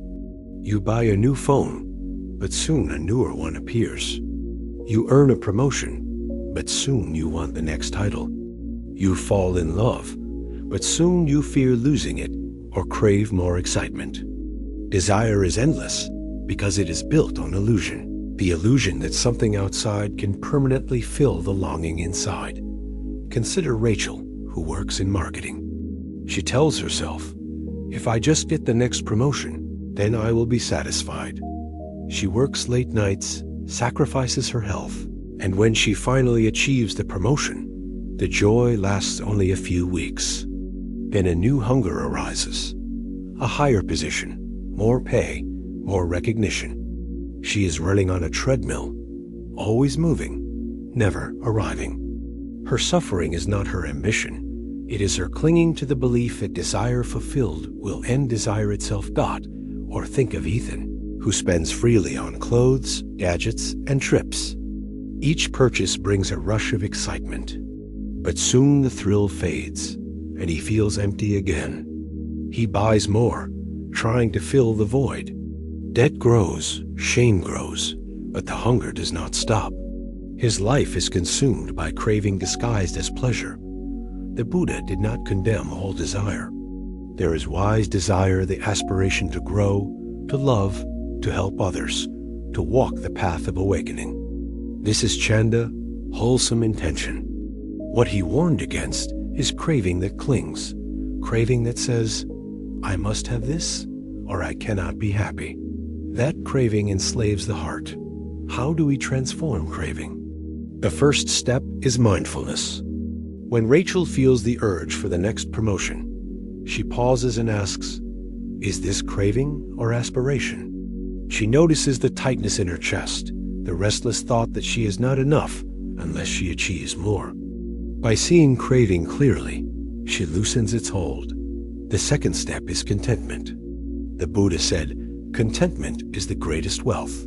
This does not mean laziness or resignation. It means learning to appreciate what is here now.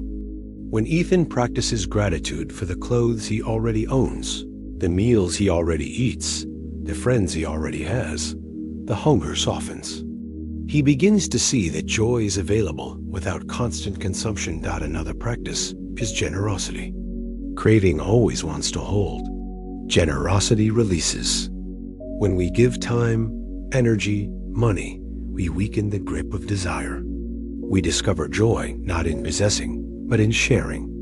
The Buddha praised generosity as the beginning of freedom because it transforms the heart from grasping to open-handedness. Reflection on impermanence also helps. Craving thrives on the illusion of permanence. If I get this, it will last, but nothing lasts. Relationships change, possessions break, bodies age. When we accept impermanence, we stop expecting the impossible. We enjoy what we have without clinging, knowing it will pass. This transforms desire into appreciation instead of hunger. Modern research echoes this. Studies show that people who practice gratitude and generosity report higher happiness than those who chase material wealth. Experiences time with loved ones, meaningful service, bring longer-lasting joy than possessions. Neuroscience shows that craving activates the brain's reward system but fades quickly, pushing us to chase more. Contentment and compassion activate deeper, more stable forms of well-being. Consider Rachel again. She begins to practice mindfulness and gratitude. She still works hard, but she no longer ties her worth to titles. She discovers joy in mentoring younger colleagues, in small victories each day. Her career becomes less about climbing and more about contributing. She feels freer, lighter, even while still ambitious. And Ethan? He chooses to give away part of his wardrobe to those in need. At first, it feels painful. But soon, he notices a new joy, a sense of purpose that shopping never gave him. His craving loosens. He still enjoys new things, but they no longer control him. The Buddha once told the story of a man shot by a poisoned arrow. Instead of demanding to know who made the arrow, where it came from, and what kind of wood it was, the wise person removes the arrow. Craving is that arrow. Instead of endlessly analyzing our desires, the path is to remove the poison through mindfulness, contentment, generosity, and acceptance of impermanence. When craving softens, peace grows. We discover a joy not dependent on possessions or achievements. We find freedom in simplicity. We realize that happiness is not out there, but already within us, waiting to be uncovered. And yet, craving does not only apply to possessions or success. It also drives our obsession with control over the future, feeding worry and anxiety. It fuels attachment in relationships, feeding jealousy and fear. To go deeper, we must look at the very cycle of life and death itself, the endless grasping that keeps us bound to suffering. That is where our journey will turn next, the Buddhist teaching on impermanence, death, and the doorway they open to true liberation. Impermanence is one of the deepest truths of existence. Everything changes. Every moment flows into the next. The body ages, relationships shift, possessions decay, health falters, and even our identities evolve with time. We cling to what is fleeting: youth, love, success, comfort, and when it inevitably changes, suffering arises. This is the root of much of human anxiety, grief, and fear. We want stability in a world that never stops moving. The Buddha called this principle anicca, impermanence. He observed that clinging to what changes is the source of suffering. Yet understanding impermanence does not mean despair. It means clarity. It means seeing life as it truly is, without illusions. Instead of being trapped in resistance, we can learn to flow with life. Instead of fighting change, we can embrace it. And in that embrace, we discover freedom. Consider Maria, whose father grew ill. She longed for the days when he was strong and healthy, when he could laugh with her, when life felt stable. She clung to memories, wishing time would stop. Her heart ached with grief, anger, and helplessness. But when she encountered the teaching of impermanence, she began to see the natural rhythm of life. Her father's decline, though painful, was part of the flow of existence. By seeing this clearly, she could hold both sadness and love, both loss and gratitude, without being consumed. Or think of Kevin, who lost his job after decades of stability.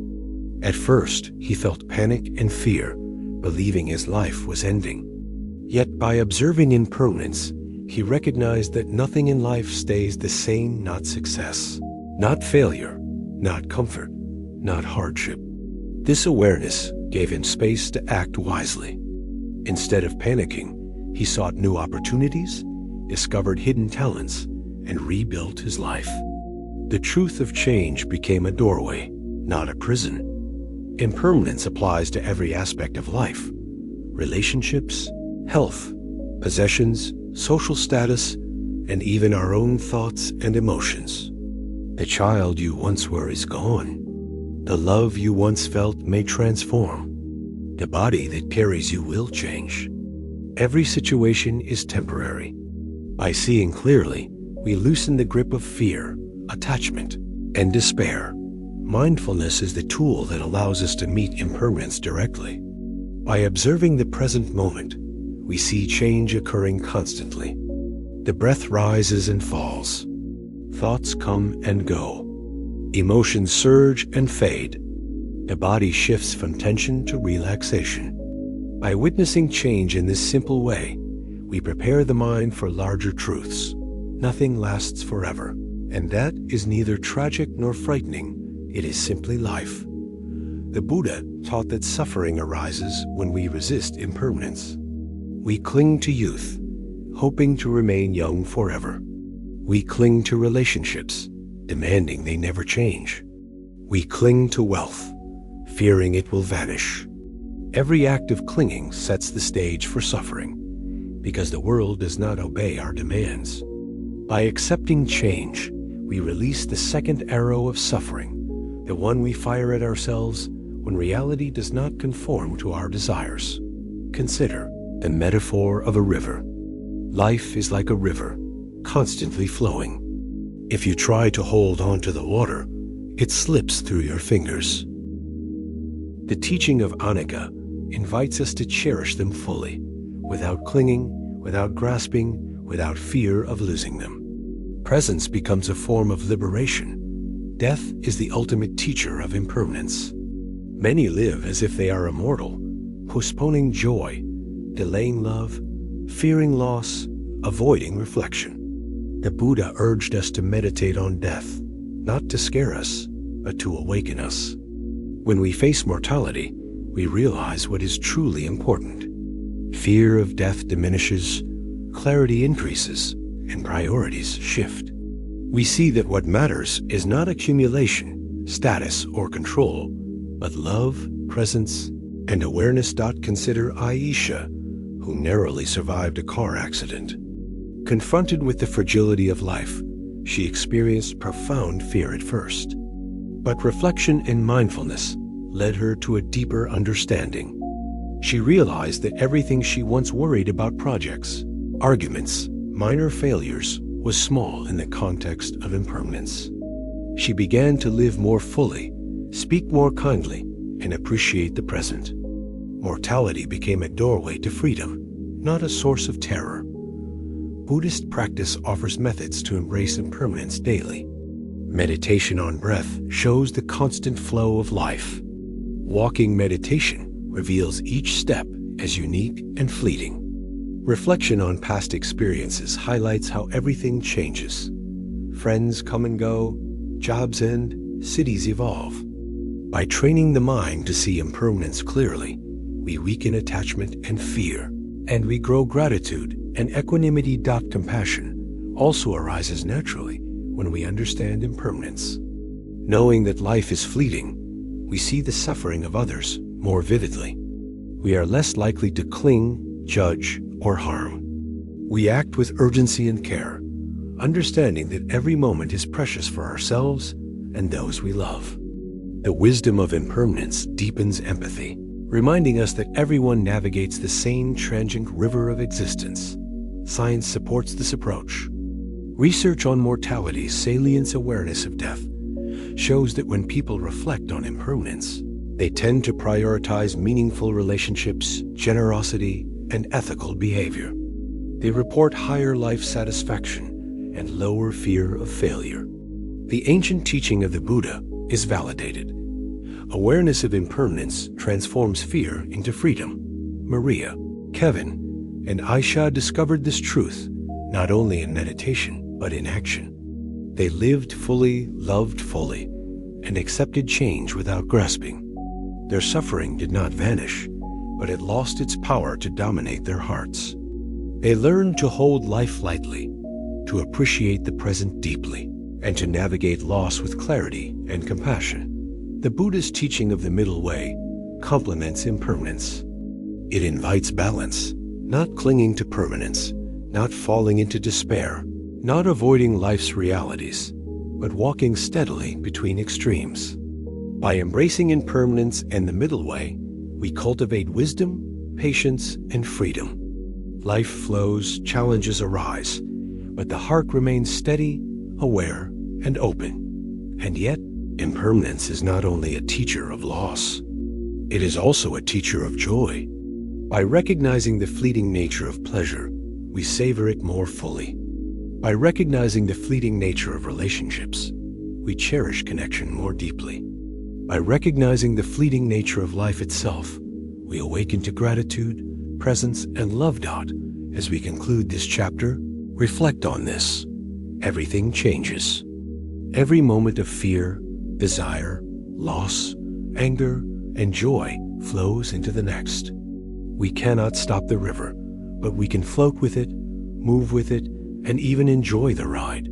The teaching of impermanence transforms fear into freedom, clinging into wisdom, and anxiety into clarity. The journey continues. Having seen impermanence, mortality, and the transformation they offer, we are ready to face the next challenge, the mind's endless chatter and distraction, and how silence, meditation, and stillness create sanctuary within. In a world that never stops, silence has become rare. Phones beep, notifications buzz, traffic roars, voices chatter. Even in quiet moments, the mind hums with thoughts, worries, plans, and regrets. Modern life has conditioned us to constant stimulation, leaving little space to breathe, reflect, or simply be. Yet, the Buddha taught that inner sanctuary noble silence is one of the most profound paths to freedom. Silence is not merely the absence of sound. It is an active presence, a space where the mind can rest and see clearly. It is a refuge from the relentless demands of life, a place where the heart can be heard. When we cultivate silence, we create room to meet ourselves fully, without judgment, without distraction. It is in silence that clarity arises, where wisdom whispers, where true peace can be touched. Consider Lily, a young professional overwhelmed by emails, social media, and a demanding job. Each day felt like a blur, each night a replay of unfinished tasks. Anxiety and stress were constant companions. One evening, she sits in her small apartment, turns off the phone, and simply breathes. At first, the silence is uncomfortable. Her thoughts scream. Old worries resurface. But slowly, as she continues, she notices a subtle shift. The mind begins to settle. The tension in her shoulders softens, and a calm awareness grows. In that silence, Lily discovers a place within herself that was always waiting, a sanctuary untouched by the chaos outside. Or think of Sam, a father whose life revolves around work and family responsibilities. He never stops moving, never stops planning. One morning, he takes 5 minutes to sit quietly, noticing the rise and fall of his breath. At first, he feels restless, as if doing nothing is a waste. But with each breath, he feels the pulse of life, beneath the noise. His mind, normally filled with lists and worries, slows. He realizes that silence is not empty. It is full of presence, of connection to life, of wisdom previously obscured by distraction. Meditation is the practice that anchors this silence. Through meditation, we train the mind to observe without reaction, to witness thoughts and emotions as they arise and pass.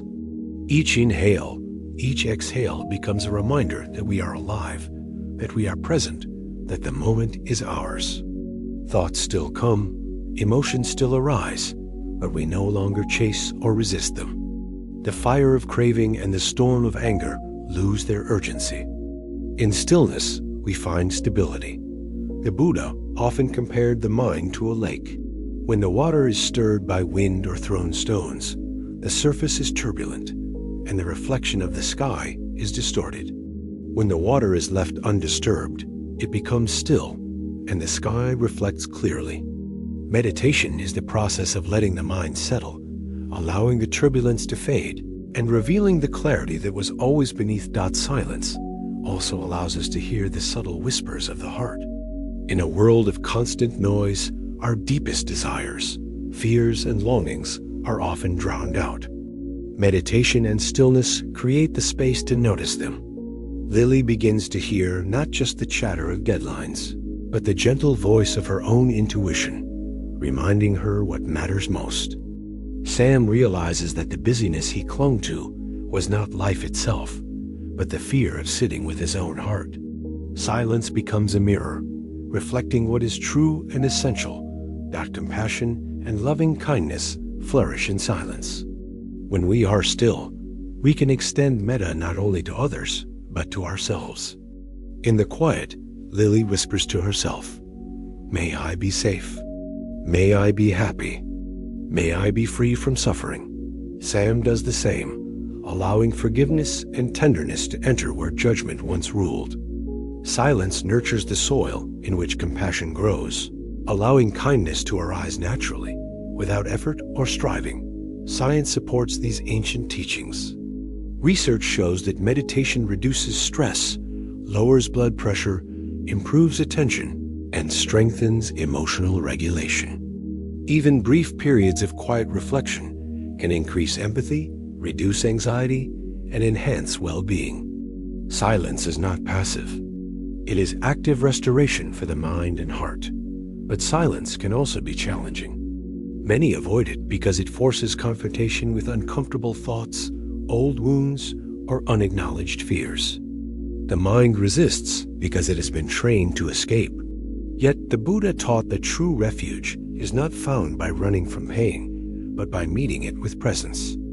In silence, we face ourselves, not to punish or change, but to witness, accept, and gently guide. Sam begins to notice moments of resistance in meditation. Thoughts about work, regrets about past conflicts, worries about the future all rise like waves. At first, he chases them, trying to control or suppress them. But with guidance, he learns to watch, to breathe, to allow. Each wave passes. The river of thought continues, but he no longer drowns.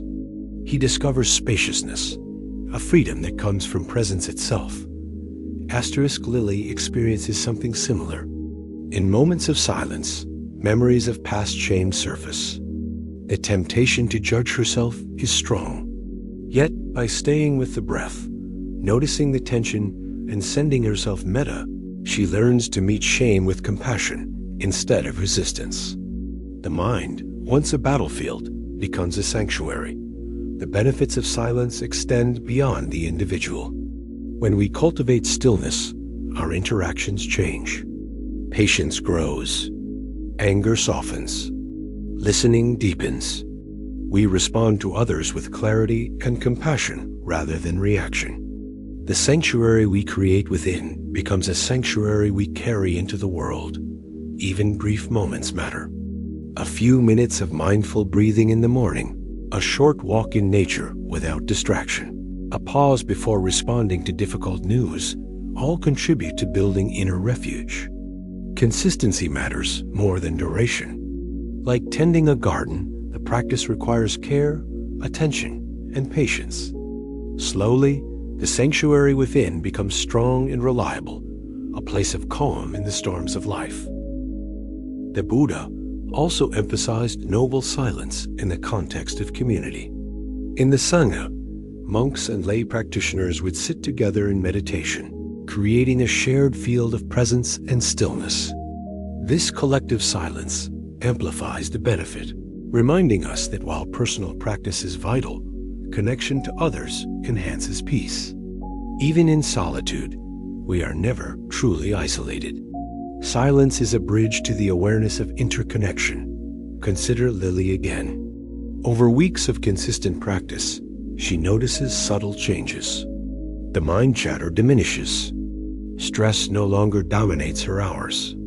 Decisions become clearer, compassion becomes more natural, and her sense of self stabilizes.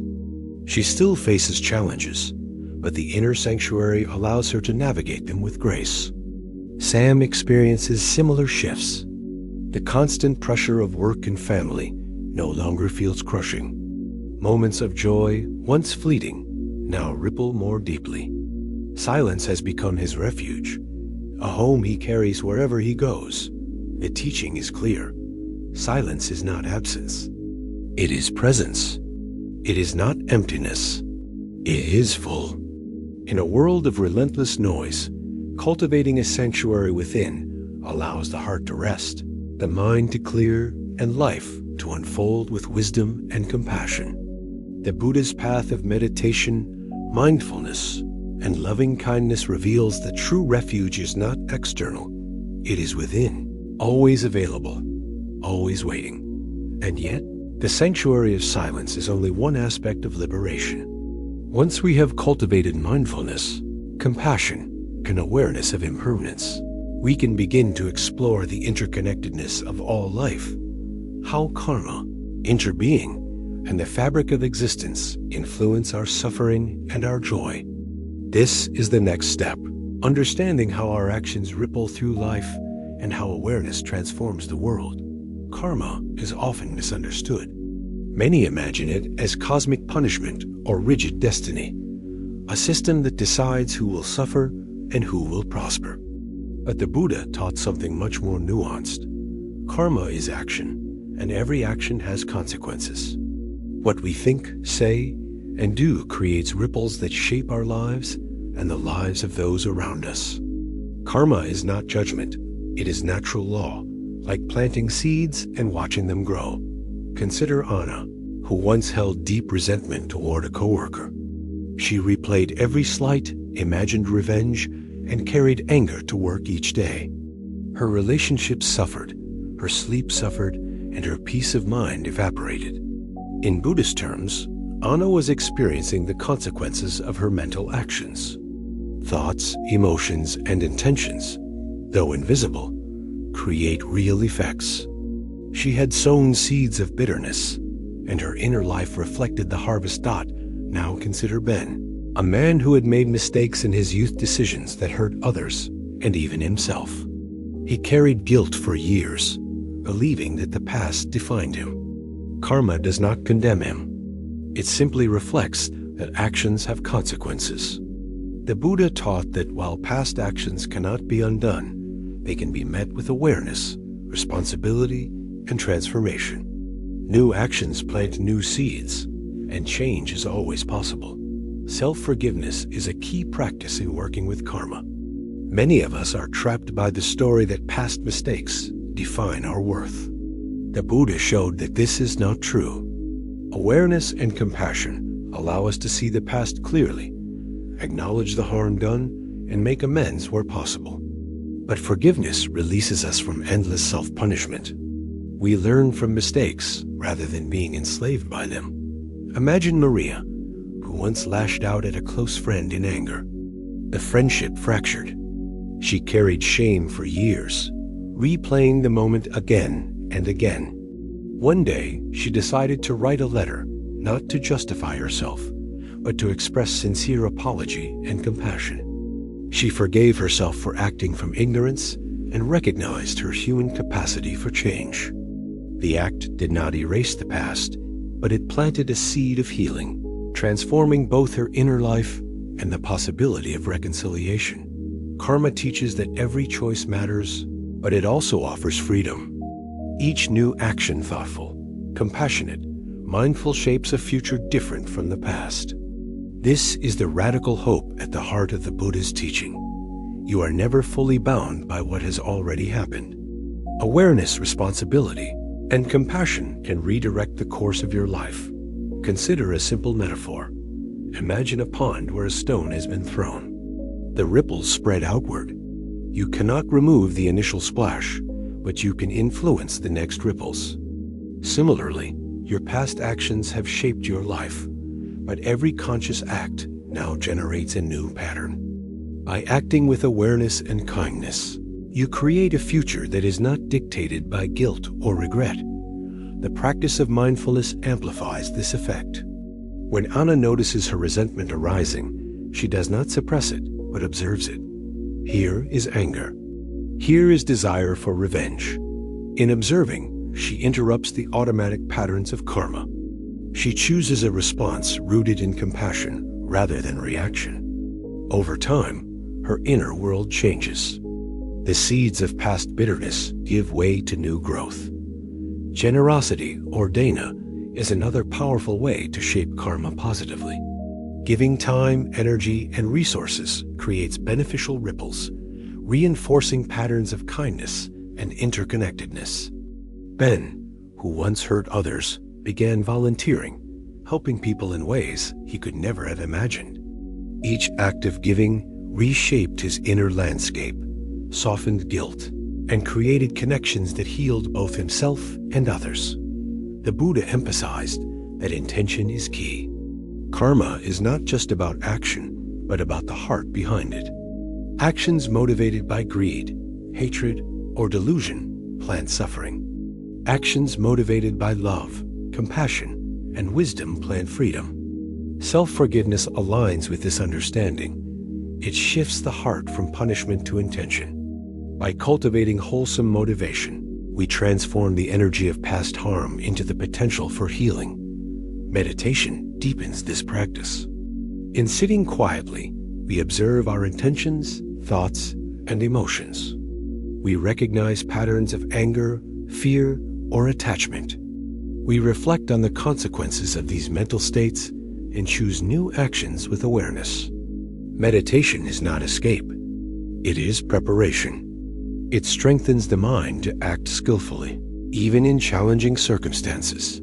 Forgiveness also restores relationships, not by forcing reconciliation, but by releasing the corrosive power of resentment. When Maria forgives herself, she no longer carries a weight that seeps into new interactions. Her openness allows empathy and understanding to flourish. The pond metaphor becomes alive. The ripples now move in harmony rather than turbulence. Science supports these insights. Studies in psychology show that self-forgiveness reduces depression, anxiety, and stress while increasing life satisfaction and social connectedness. Mindfulness practices enhance awareness of intentions, allowing individuals to interrupt destructive patterns. Research confirms what the Buddha taught centuries ago. Healing begins with awareness, compassion, and conscious choice. Karma also invites reflection on interconnection. Our actions ripple outward, affecting more than just ourselves. Anna's anger affected her coworker, the team, and the atmosphere of the workplace. Ben's acts of giving benefited not only recipients, but also his own sense of purpose and belonging. Awareness of consequences encourages ethical behavior, not from fear, but from understanding that our lives are woven into the lives of others, that by integrating mindfulness, self-forgiveness, compassion, and awareness of karma, we transform past pain into a source of wisdom. We see that mistakes are not permanent stains, but opportunities for learning. We discover that suffering, while real, does not have to define us. Each moment becomes an opportunity to plant new seeds of peace, love, and clarity in daily life. This practice is simple but profound. Notice thoughts that carry guilt or resentment. Observe them without judgment. Reflect on the consequences they may generate. Choose a response rooted in awareness and compassion. Forgive yourself, make amends if possible, and let go. With each choice, the chain of past suffering loosens, and freedom emerges. Karma and self-forgiveness are not abstract ideas. They are living tools. When used consciously, they reshape inner life, heal relationships, and guide us toward a future rooted in wisdom rather than regret. We learn to hold the past with acceptance and the present with clarity. The heart, once burdened by guilt or resentment, becomes lighter, capable of love, joy, and freedom. As we close this chapter, remember, your past actions do not define your ultimate potential. Awareness, intention, and compassionate action plant seeds of liberation. Karma is both teacher and mirror, showing the consequences of clinging, anger, or harm, and revealing the path toward freedom. Self-forgiveness unlocks the door, reminding us that we are not prisoners of yesterday. Every breath, every thought, every choice is a chance to transform life itself. The journey continues. Having explored the patterns of action and consequence, the way self-forgiveness heals, and how awareness reshapes our world, we are ready to turn to the cultivation of the heart itself. The four immeasurables metta, karuna, mudita, and upeka, as the pillars of balanced love, joy, and compassion. Love, in its purest form, is not possession. It is not clinging, judgment, or attachment. It is a force that arises naturally when the heart is open, when awareness meets life without grasping. The Buddha taught the four immeasurables metta, karuna, mudita, and upeka as a framework for cultivating this kind of love, a balanced heart capable of enduring the inevitable ups and downs of existence. Metta, or loving kindness, is the first. It begins with the simple wish: may I be happy. May I be safe. May I be free from suffering. Often, the hardest person to offer metta to is ourselves. We criticize, judge, and blame. But when we practice loving kindness toward ourselves, we establish a foundation for extending it to others. This is not selfishness. It is sanity. A heart incapable of self-kindness cannot offer true compassion. Consider Emily, who struggles with self-criticism. She constantly tells herself she is not enough, not kind enough, not capable enough.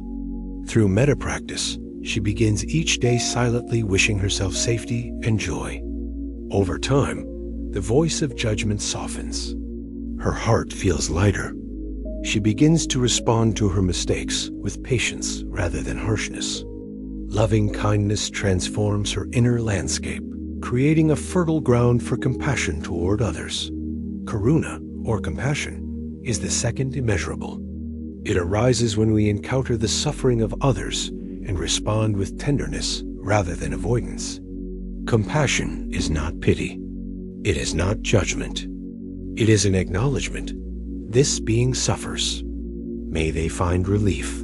Practicing karuna strengthens empathy, reduces anger, and deepens connection. Imagine David, who works with children in a challenging environment. Some act out, resist guidance, or lash out. Initially, he feels frustration and anger. Through the practice of karuna, he learns to recognize the fear and pain underlying their behavior. He responds with patience and care. The children's resistance softens, and he experiences the profound satisfaction of being present for another's suffering without judgment. Compassion transforms challenge into opportunity, anger into understanding. Mudita, or sympathetic joy, is often overlooked but essential. It is the ability to celebrate the happiness, success, and well-being of others without envy or comparison. In a culture obsessed with competition, mudita reminds us that another's joy does not diminish our own. On the contrary, it enriches the heart. Consider Sarah, who watches her colleague receive recognition. In the past, she might have felt jealousy, resentment, or insecurity. Through mudita practice, she consciously rejoices in their success. May their happiness continue. May they be fulfilled. The practice does not ignore her own aspirations. It frees her from toxic comparison, allowing her to pursue her goals with clarity and goodwill. Mudita is a balm for envy, a reminder that abundance is not finite. Awaken, or equanimity, is the final pillar. Life is unpredictable. Relationships change, fortunes rise and fall, health fluctuates. Awaken is the cultivation of balance amidst this flux. It does not mean indifference. It does not mean detachment from care.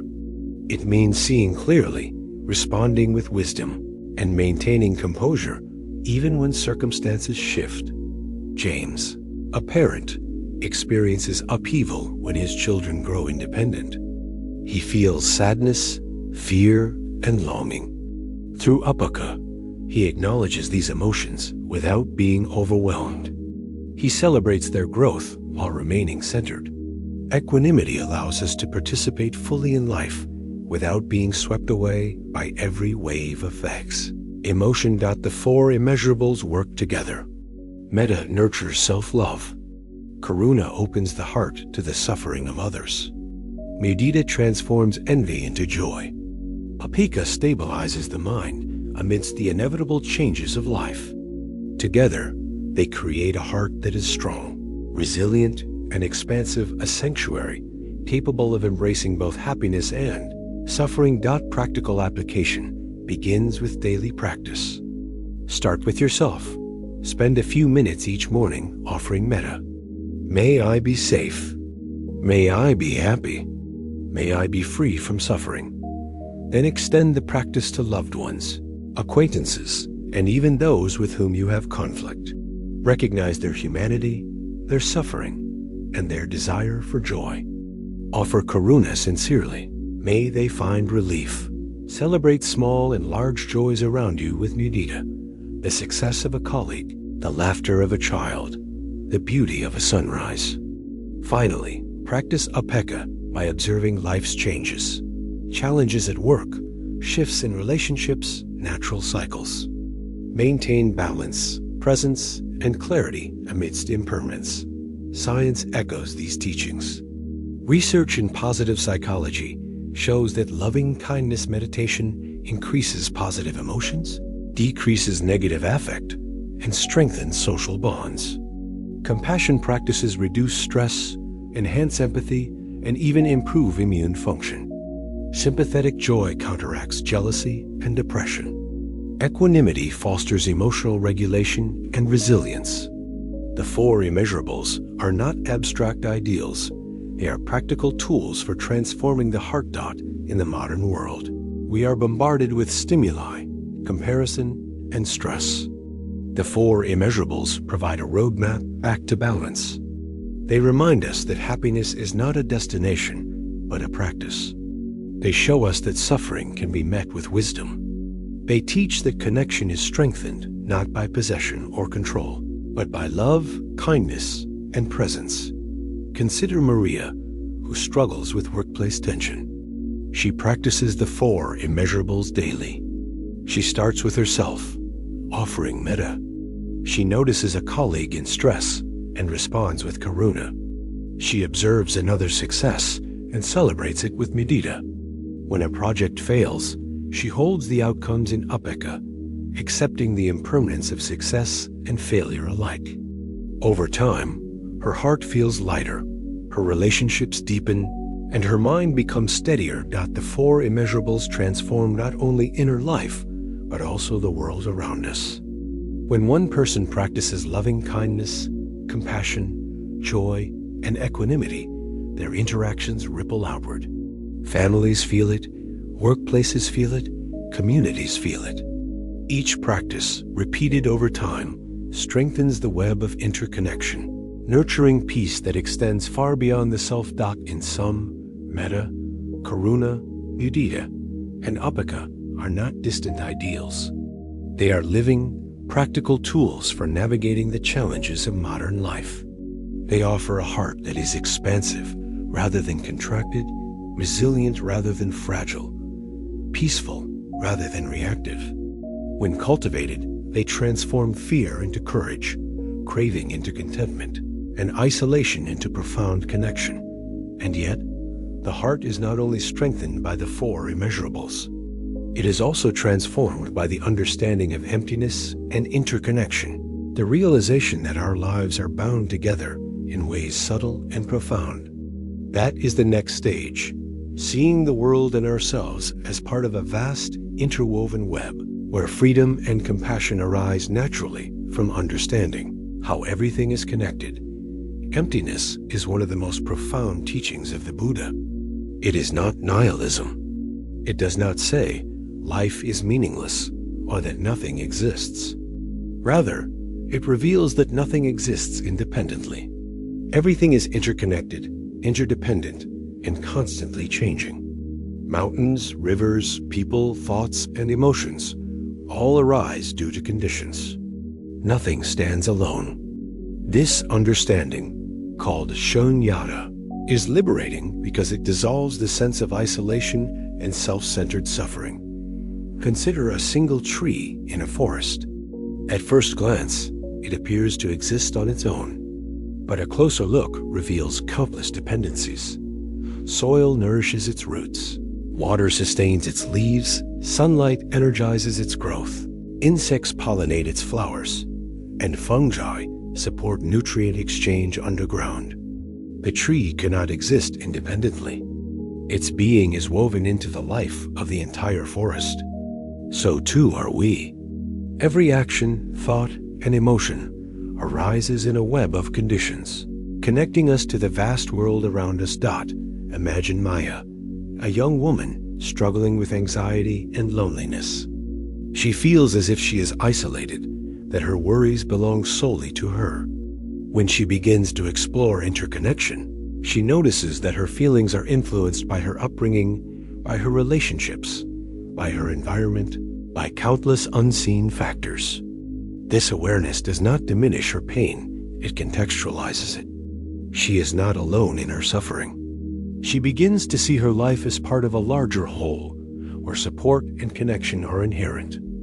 Shunyata transforms suffering by showing that the self we cling to is not fixed or separate. Our identity, the I we defend and protect, is a collection of changing experiences, thoughts, and conditions. When we realize this, attachment loosens. The tight grip on our perceived self, which fuels fear, anger, and craving, begins to soften. The problems that once felt unbearable, the failures, the rejection, the losses no longer define us, because they arise in a context far greater than the limited ego. Consider Daniel, who struggled with shame and regret over past mistakes. He believed his failures defined him eternally. Through the lens of emptiness, he sees that his identity is not a solid object, but a flow of conditions.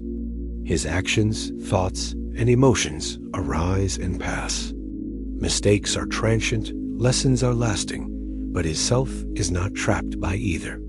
Daniel begins to respond to life with flexibility, grace, and a lighter heart. Interbeing, closely related to emptiness, emphasizes our mutual dependence. We are not islands, but part of a web of life. Every person we meet, every event we experience, every object we use is connected through countless conditions. A cup of tea, for example, involves water, soil, sunlight, labor, and tools. Recognizing this interconnectedness shifts perspective from self-centeredness to relational awareness. We begin to act with greater care, compassion, and responsibility, understanding that our actions ripple outward. Think of an ordinary day. You wake, brush your teeth, and pour coffee. Each of these simple acts is embedded in networks of interdependence. Farmers who grew the coffee beans, transportation workers who delivered them, water systems that clean and supply, sunlight that nourishes the soil. Realizing this, we can no longer see ourselves as separate from the world. Life is a continuum, and our well-being is intertwined with the well-being of all beings. This understanding changes how we approach suffering. When we feel pain, emptiness, and interbeing remind us that pain is not isolated. It arises due to causes and conditions, many beyond our control. When we witness this, fear and blame loosen. Instead of being crushed by suffering, we observe it as a natural process within a vast network of life. This perspective does not remove difficulty, but it reduces its intensity and transforms our response. Consider Samira, who lost her job. Initially, she feels devastated and alone. She clings to anger and fear, believing that life has wronged her personally. Through reflection on interbeing, she sees that countless factors shape this outcome: economic forces, organizational structures, timing, and actions of many people. She realizes the loss is not a personal failure, but part of a complex web. This insight frees her from despair. She begins to take practical steps while maintaining inner peace. Shunyata also illuminates relationships. Conflicts often arise when we cling to rigid ideas of self and others. We want people to behave in certain ways, to fit our expectations. When they do not, anger, resentment, or disappointment emerge. Understanding emptiness and interbeing allows us to see others as conditioned beings, shaped by circumstances, experiences, and limitations. This view softens judgment, fosters empathy, and opens the heart to compassion. Lena, a mother, often felt frustrated with her teenage son. His choices seemed reckless, and she worried about his future.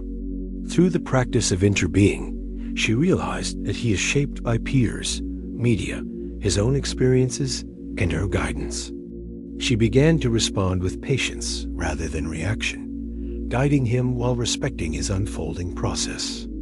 Her love deepened, her frustration diminished, and their connection grew stronger. The practical application of emptiness and interbeing begins with mindfulness.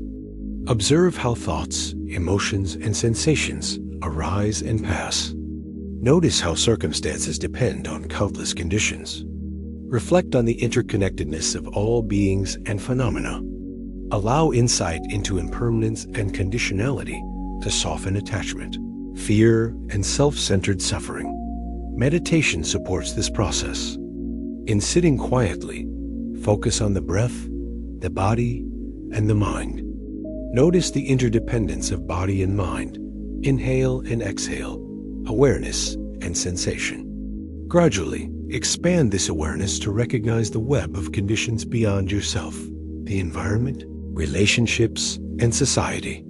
Each meditation session deepens understanding of emptiness and interbeing, strengthening clarity, compassion, and equanimity. Science confirms similar insights. Research on mindfulness and compassion shows that recognizing interconnectedness enhances empathy, reduces self-centered stress, and improves social behavior. Studies also suggest that understanding the conditional nature of experiences can reduce anxiety and depression. Ancient wisdom and modern psychology converge. Seeing the world as interdependent fosters well-being. The teachings of emptiness and interbeing also inspire ethical action.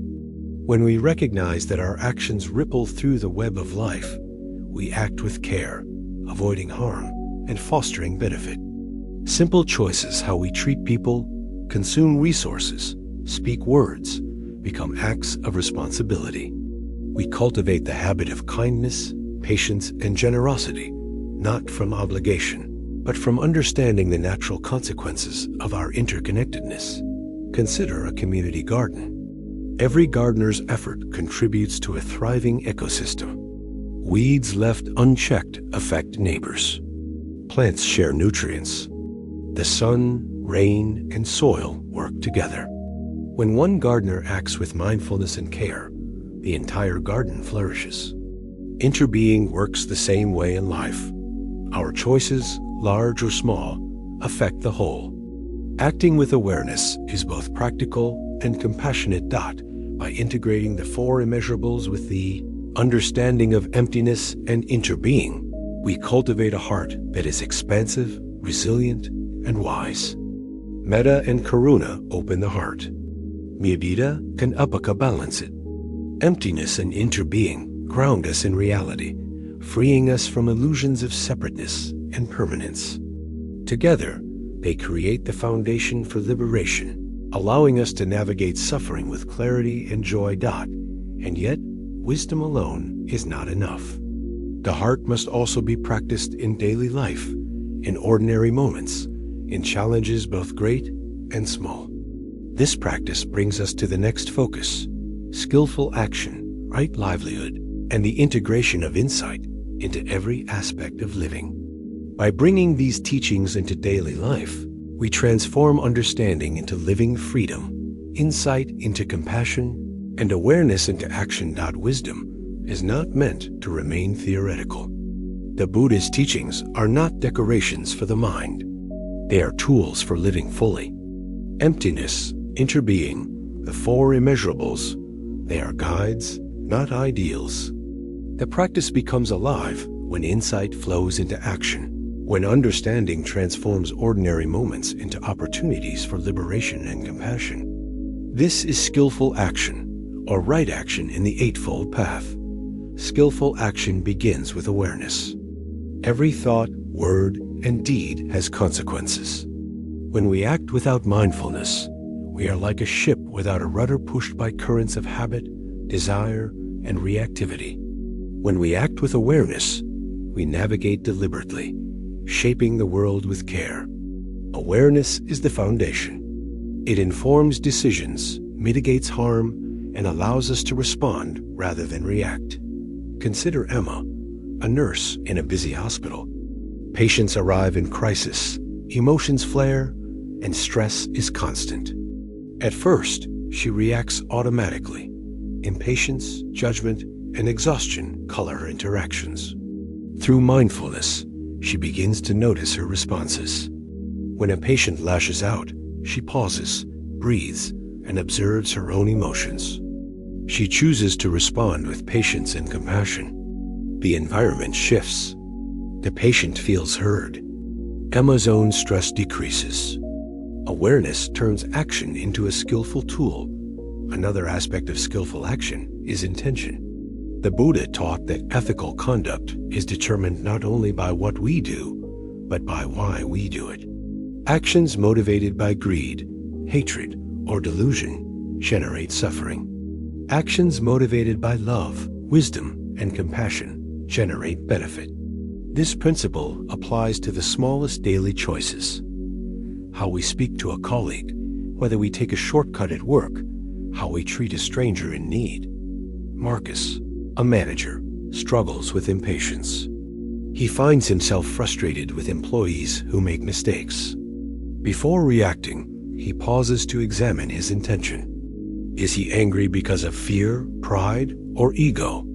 Or does he wish to guide effectively and fairly? By clarifying his intention, his response becomes skillful.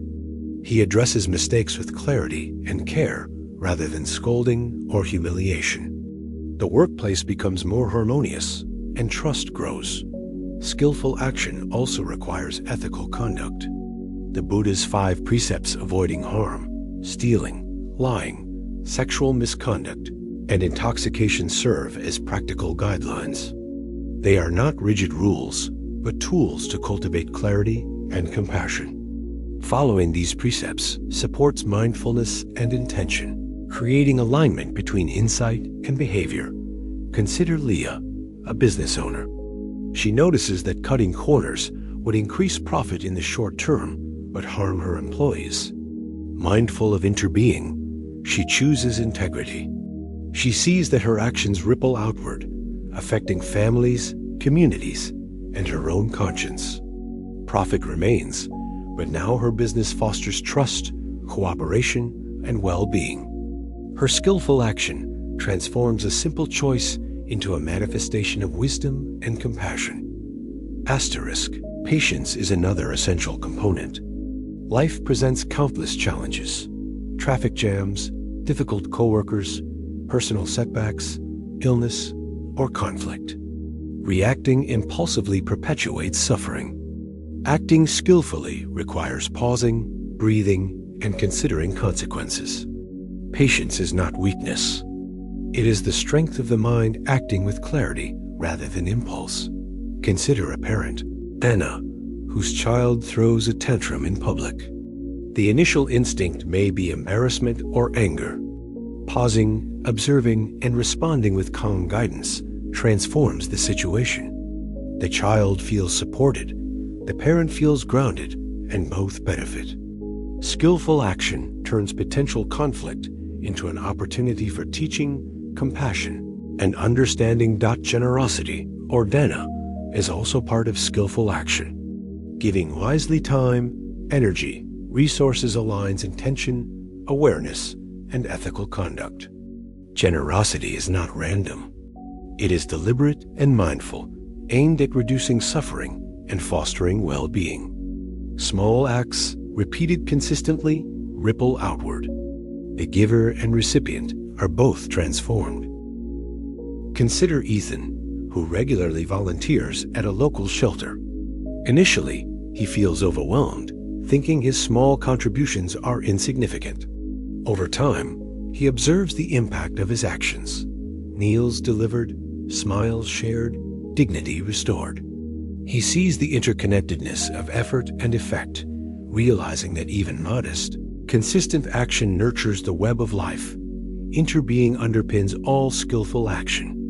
We act wisely when we see the web of consequences. Every choice touches others: family, co-workers, society, the environment. When we internalize interconnection, ethical choices become natural. We act with care because we recognize that harming another is, ultimately, harming ourselves. Consider Maria, who reduces her personal consumption to protect the environment. She reflects on interbeing. The water she wastes affects farmers. The energy she uses affects neighbors. And the pollution she avoids benefits future generations. Skillful action emerges not from fear or guilt, but from insight into the connected nature of life. Reflection strengthens skillful action. Each evening, reviewing thoughts and actions cultivates awareness and accountability. What went well? What caused unnecessary suffering? What choices could have been made differently? Reflection is not self-criticism. It is the deliberate cultivation of wisdom and the refinement of practice. Meditation supports this integration. Sitting quietly, we observe intentions, emotions, and thoughts, noting patterns and consequences. Through regular practice, awareness translates into everyday behavior. Skillful action ceases to be abstract or sporadic. It becomes habitual, grounded in mindfulness, compassion, and understanding. Modern psychology confirms the effectiveness of mindful, intentional action. Studies on decision-making, emotional regulation, and prosocial behavior demonstrate that awareness, reflection, and ethical intention increase satisfaction, reduce stress, and enhance relationships. Ancient wisdom aligns with modern science. Insight informs action, and action cultivates freedom. Consider a community scenario. A group of neighbors notices litter accumulating in a park. One person acts impulsively with frustration, blaming others. Another acts skillfully, organizing cleanup, communicating respectfully, and inspiring participation. The latter creates harmony and lasting improvement, while the former perpetuates tension. Skillful action multiplies positive outcomes through mindfulness, intention, and collaboration. Skillful action is also practical. It does not require renunciation of daily life, wealth, or relationships. It involves integrating awareness into ordinary moments, responding to emails with clarity, resolving conflicts calmly, offering help without expectation, choosing environmentally responsible habits, or nurturing relationships with patience and kindness. Ordinary life becomes practice, and practice becomes freedom. By aligning insight, ethics, intention, and awareness, skillful action transforms suffering into opportunity. Each choice, even small, plants seeds of wisdom and compassion. Over time, patterns of reactive, harmful behavior give way to consistent, beneficial conduct. Life is no longer a series of accidents. It becomes a deliberate expression of mindfulness and care. The Buddhist teaching emphasizes that liberation arises not from withdrawal alone, but from wise, compassionate engagement in the world. Right action rooted in awareness, ethical conduct, and interconnection creates harmony within and around us. The heart is no longer captive to anger, craving, or fear. Mind, body, and relationships flourish together. And yet, while skillful action guides behavior, it also requires continual support from meditation, reflection, and the four immeasurables. Mindfulness stabilizes awareness. The immeasurables cultivate the heart, and insight into impermanence and interbeing informs choices. Together, they form an integrated practice, living wisdom in every breath, every step, every interaction. The practice of skillful action transforms life from reactive struggle to conscious creation. It turns ordinary routines into profound opportunities.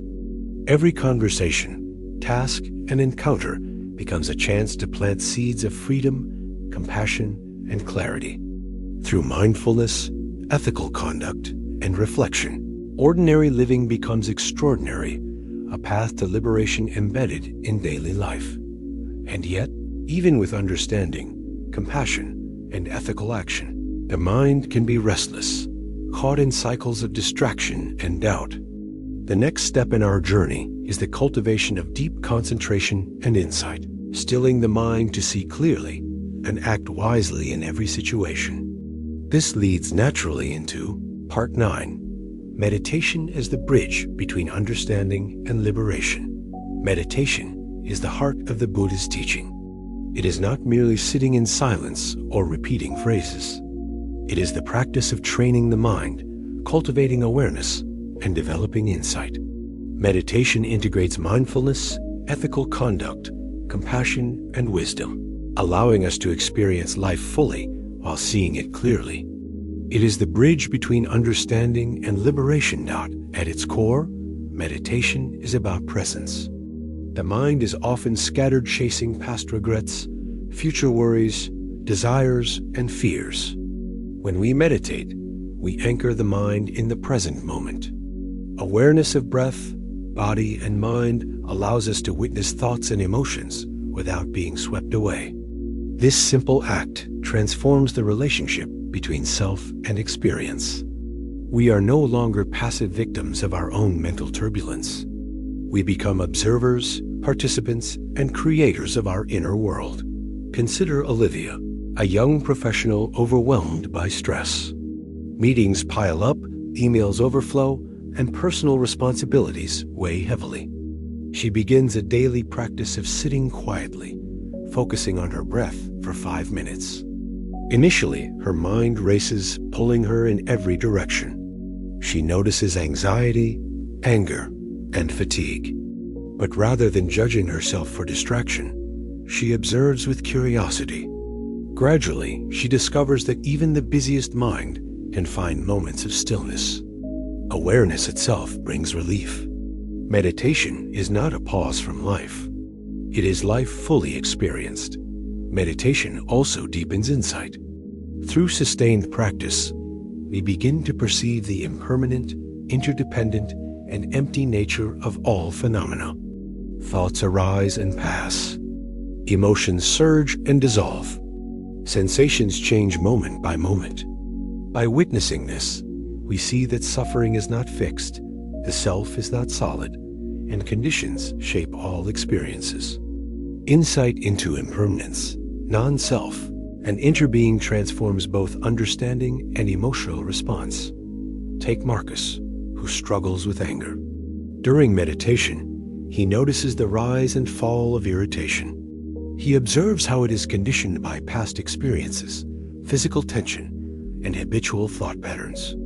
By seeing anger as arising and passing, rather than as a permanent truth, he begins to respond more skillfully in daily life. Meditation provides the clarity to act with compassion rather than reactivity.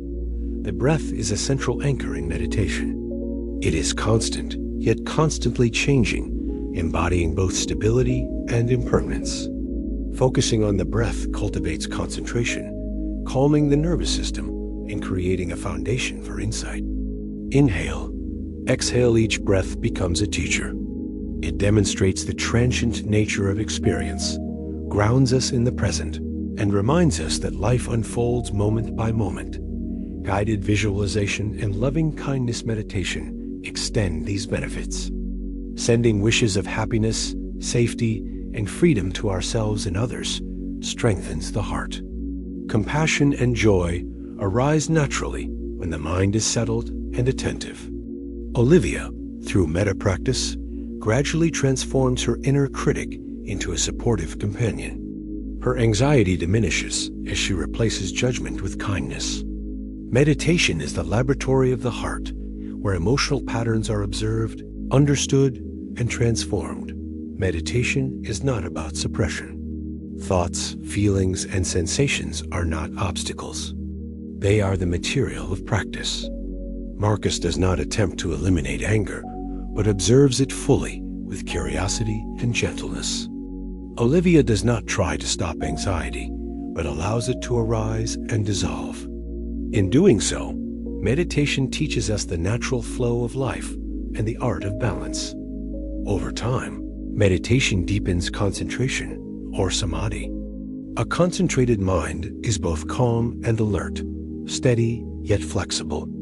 It can sustain attention on a single object, be it the breath, a mantra, or the sensations of the body, without distraction. This steadiness allows insight to penetrate more deeply. When the mind is concentrated, the illusory separation between self and world begins to dissolve. Awareness becomes continuous, responsive, and clear. Consider James, who struggles with distraction. His mind flits from work worries to family concerns to trivial thoughts.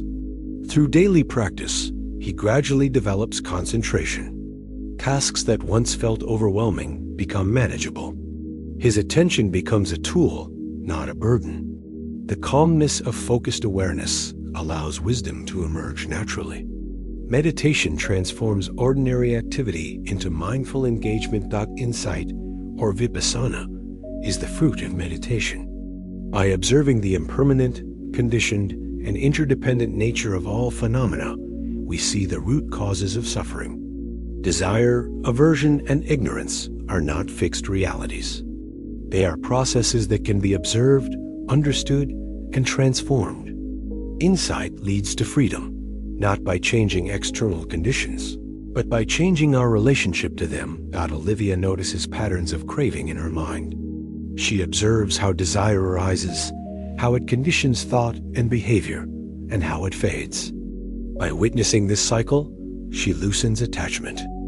Marcus sees the transient nature of anger. By observing without identification, he prevents old habits from controlling him. Insight does not eliminate life's challenges, but it allows the mind to navigate them with clarity, equanimity, and compassion. Meditation also cultivates patience and persistence. The mind is restless. Habits are strong. Progress is gradual. Moments of clarity are often fleeting. Yet consistent practice strengthens the mind, deepens insight, and stabilizes the heart. The Buddha emphasized persistence. Liberation is cultivated one moment at a time. Through consistent attention, ethical action, and compassionate engagement. Science supports these teachings.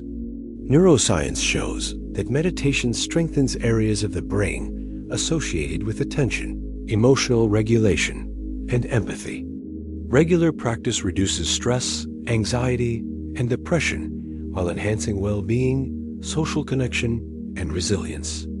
Mind and body change through sustained practice, confirming the ancient wisdom of the Buddha. Meditation is a path to profound transformation. In daily life, meditation can be integrated seamlessly. Walking, eating, and performing daily tasks can all become meditative when attention and presence are applied. Mindfulness during conversation, mindful listening, and compassionate responses bring the benefits of meditation into social and professional interactions.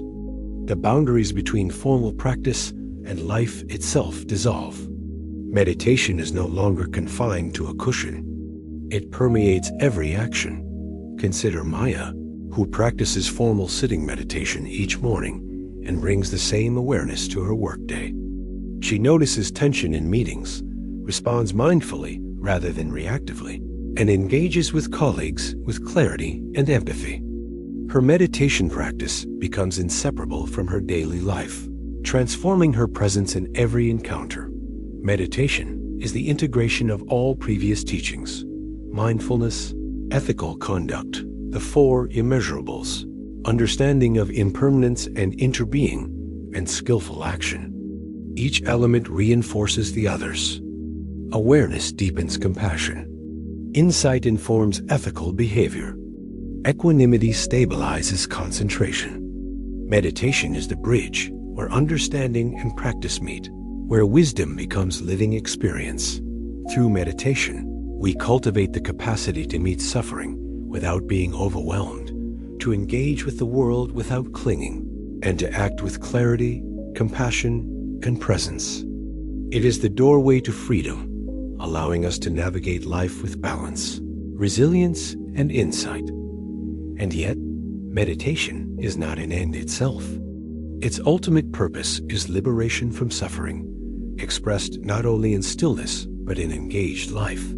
This brings us to part 10, where all the teachings converge: integration, wholeness, and the cultivation of a life that embodies wisdom, compassion, and freedom in every moment.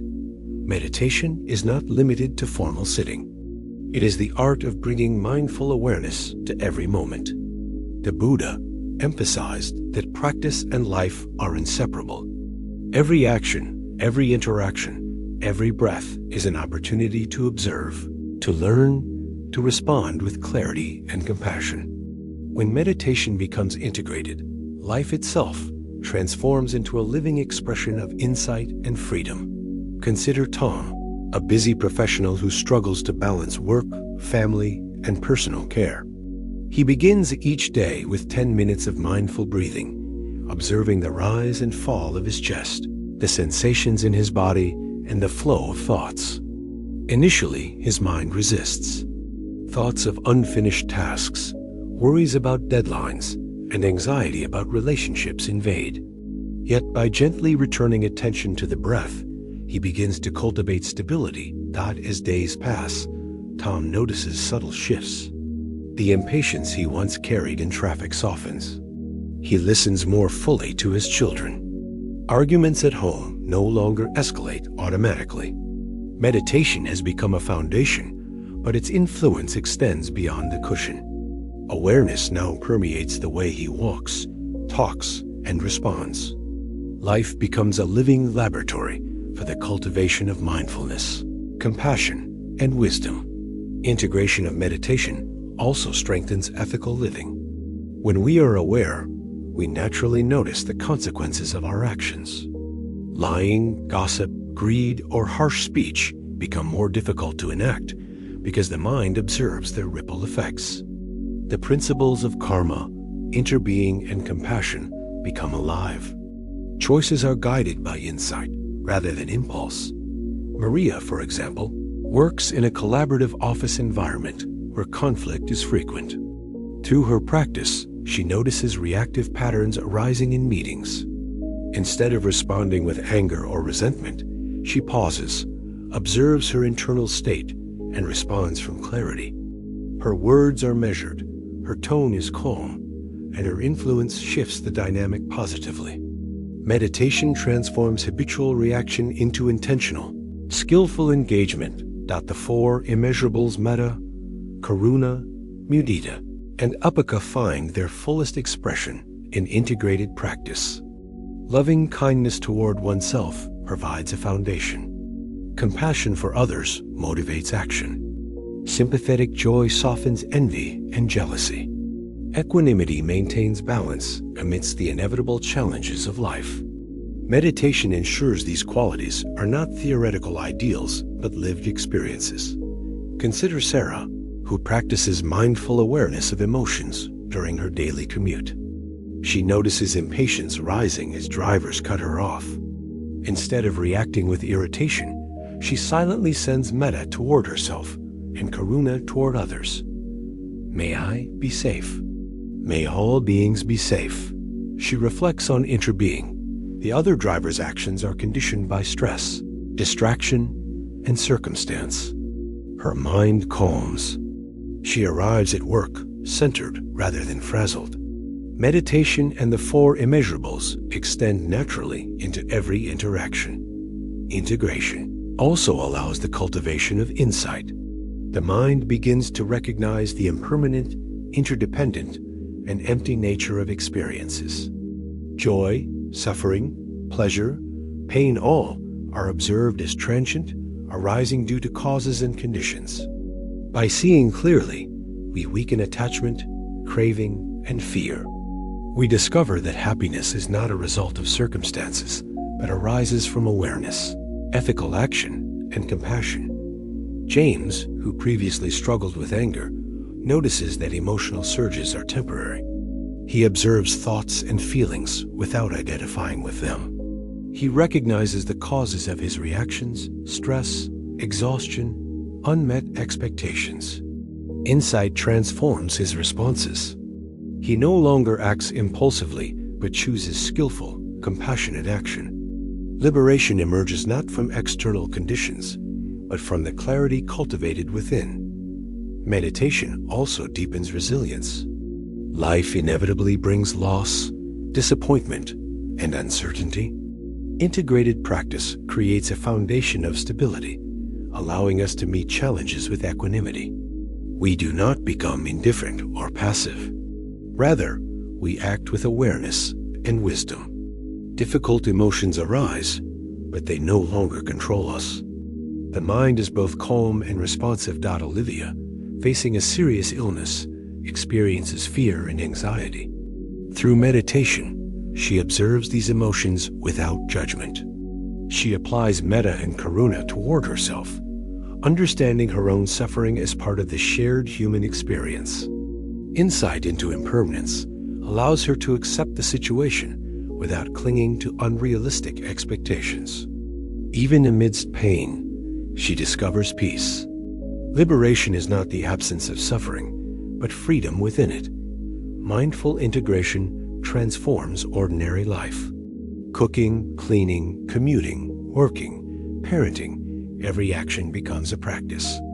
Attention to detail, awareness of thoughts and emotions, and intentional response create a continuous meditation. The boundary between formal practice and daily life dissolves. Each moment becomes an opportunity for liberation, a chance to embody wisdom, compassion, and presence. Skillful action, informed by meditation, ethical understanding, and the four immeasurables, multiplies positive effects. Relationships improve, productivity increases, and stress diminishes. The world responds to our clarity and care. Karma ripples outward in constructive patterns, reinforcing insight and ethical behavior. Technology and modern life pose challenges, but integrated practice remains possible.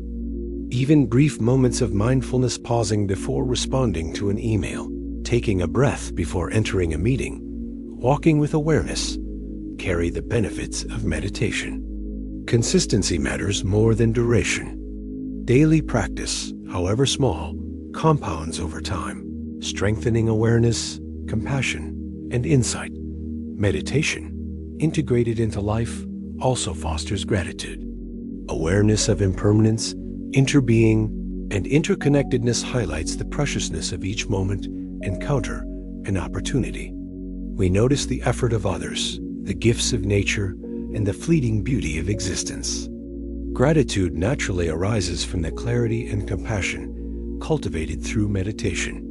Consider Ben, who after years of consistent practice, notices simple pleasures more vividly. the warmth of sunlight, the sound of laughter, the taste of a meal, the smile of a friend. These experiences, once overlooked, now enrich life. Meditation has created the space to perceive and appreciate life's richness. Without clinging, the ultimate integration of meditation transforms suffering into freedom. Stress, anxiety, anger, shame, desire, and fear do not vanish, but their power diminishes. We encounter challenges with clarity, act with compassion, and respond with wisdom. Liberation is not distant. It is present in every mindful breath, every intentional action, every compassionate thought. In this way, the final stage of practice is not separation from life, but engagement with it. Life itself becomes the meditation. Awareness, insight, and compassion permeate every activity. The heart is steady, expansive, and wise. We move through the world without being carried away by transient emotions or circumstances. Every moment becomes both a practice and a reward. Meditation, fully integrated, unites all previous teachings. Awareness of stress, understanding of money and relationships, compassion for self and others, recognition of impermanence, insight into interbeing, ethical action, and the cultivation of the four immeasurables. The path of liberation is visible not as an abstract concept, but as a living, breathing experience in everyday life. Through continued practice, the mind stabilizes. Joy arises naturally, independent of circumstances. Suffering is met without resistance. Compassion flows effortlessly. Insight deepens continuously. Liberation is not a goal to be reached at some distant point, but a process unfolding moment by moment, breath by breath, thought by thought. And now, having integrated meditation, ethical action, awareness, and the four immeasurables, we are ready for the final chapter, Part 10. Here, all teachings converge into wholeness, reflecting on hope, practical living, and the embodiment of freedom in every moment of life. Life is a journey of countless experiences, moments of joy and sorrow, success and failure, connection and separation. Throughout this journey, we encounter pain, stress, financial worry, relationship struggles, loneliness, anxiety, shame, anger, desire, and the inevitability of change. Each challenge tests us, shapes us, and calls us to respond with wisdom. The Buddhist teachings provide a roadmap, not a rigid set of rules, but a living guide to navigate life with clarity, compassion, and freedom. Integration is the heart of the path. All we have explored the understanding of suffering, the four immeasurables: meditation, skillful action, awareness of impermanence, emptiness, and interbeing is not theoretical. It becomes meaningful only when applied to daily life. Each insight is a tool, each practice a bridge. Together, they form a coherent path where understanding and action, heart and mind, reflection and engagement meet. Consider Julia, who has faced financial stress and relationship tension. She begins to notice her reactions, applying mindfulness and the four immeasurables. She observes craving, fear, and anger without judgment. She practices compassion toward herself and generosity toward others. Over time, her approach to life transforms. Bills and challenges still arrive, conflicts still arise, but she navigates them with a steadiness that was previously impossible. Meditation, awareness, and ethical action integrate seamlessly, shaping a life of greater peace and freedom. The path is not linear. We may stumble, revert to old patterns, or feel overwhelmed. Yet the teachings remind us that each moment is an opportunity for practice. Awareness can be regained, compassion renewed, insight deepened. The journey is continuous, not about perfection, but about conscious engagement with life. Each small action speaking kindly, breathing mindfully, offering help ripples outward, shaping not only our own lives, but the lives of countless. others. Freedom arises not from avoidance or escape, but from understanding and engagement. Fear diminishes when we recognize impermanence. Craving loosens when we cultivate contentment and generosity. Anger softens when we practice compassion and patience. Shame dissolves when self-forgiveness and awareness take root. Life, once overwhelming, becomes a canvas where clarity, love, and wisdom can unfold. Integration of insight and practice also cultivates resilience. Challenges do not disappear, but the mind and heart become more adaptable. Meditation, reflection, and ethical action create stability. Awareness allows us to respond rather than react. Compassion nurtures relationships and eases the pain of others. Equanimity enables us to accept change and uncertainty without being overwhelmed. The four immeasurables, combined with meditation and understanding of interbeing, create a foundation for steady joy and balanced living. Consider a community setting. A neighborhood faces environmental challenges, social conflict, and economic pressure. Some respond with despair or aggression. Others, practicing awareness and compassion, engage skillfully. They organize cleanups, mediate disputes, support neighbors, and educate about sustainability. Each action, rooted in understanding and ethical intention, creates ripples of positive change. Insight becomes service. Meditation becomes engagement. Awareness becomes transformation. The integration of practice also reveals a profound truth. Happiness is not a distant goal. It is the cultivation of the present moment. Awareness, compassion, and ethical action allow us to experience joy amidst impermanence and challenge. Moments once overlooked: sunlight on a leaf, laughter shared, a simple meal become sources of fulfillment. We discover that the mind, when trained and compassionate, can generate peace independently of circumstances. Sarah, who previously felt trapped in anxiety and self-criticism, begins to experience this freedom. By combining meditation, metta, and mindfulness, she observes thoughts and emotions without being dominated by them. She celebrates the successes of others through mudita, responds to challenges with patience and equanimity, and acknowledges the impermanence of life without despair. Each moment becomes practice, each breath a reaffirmation of freedom.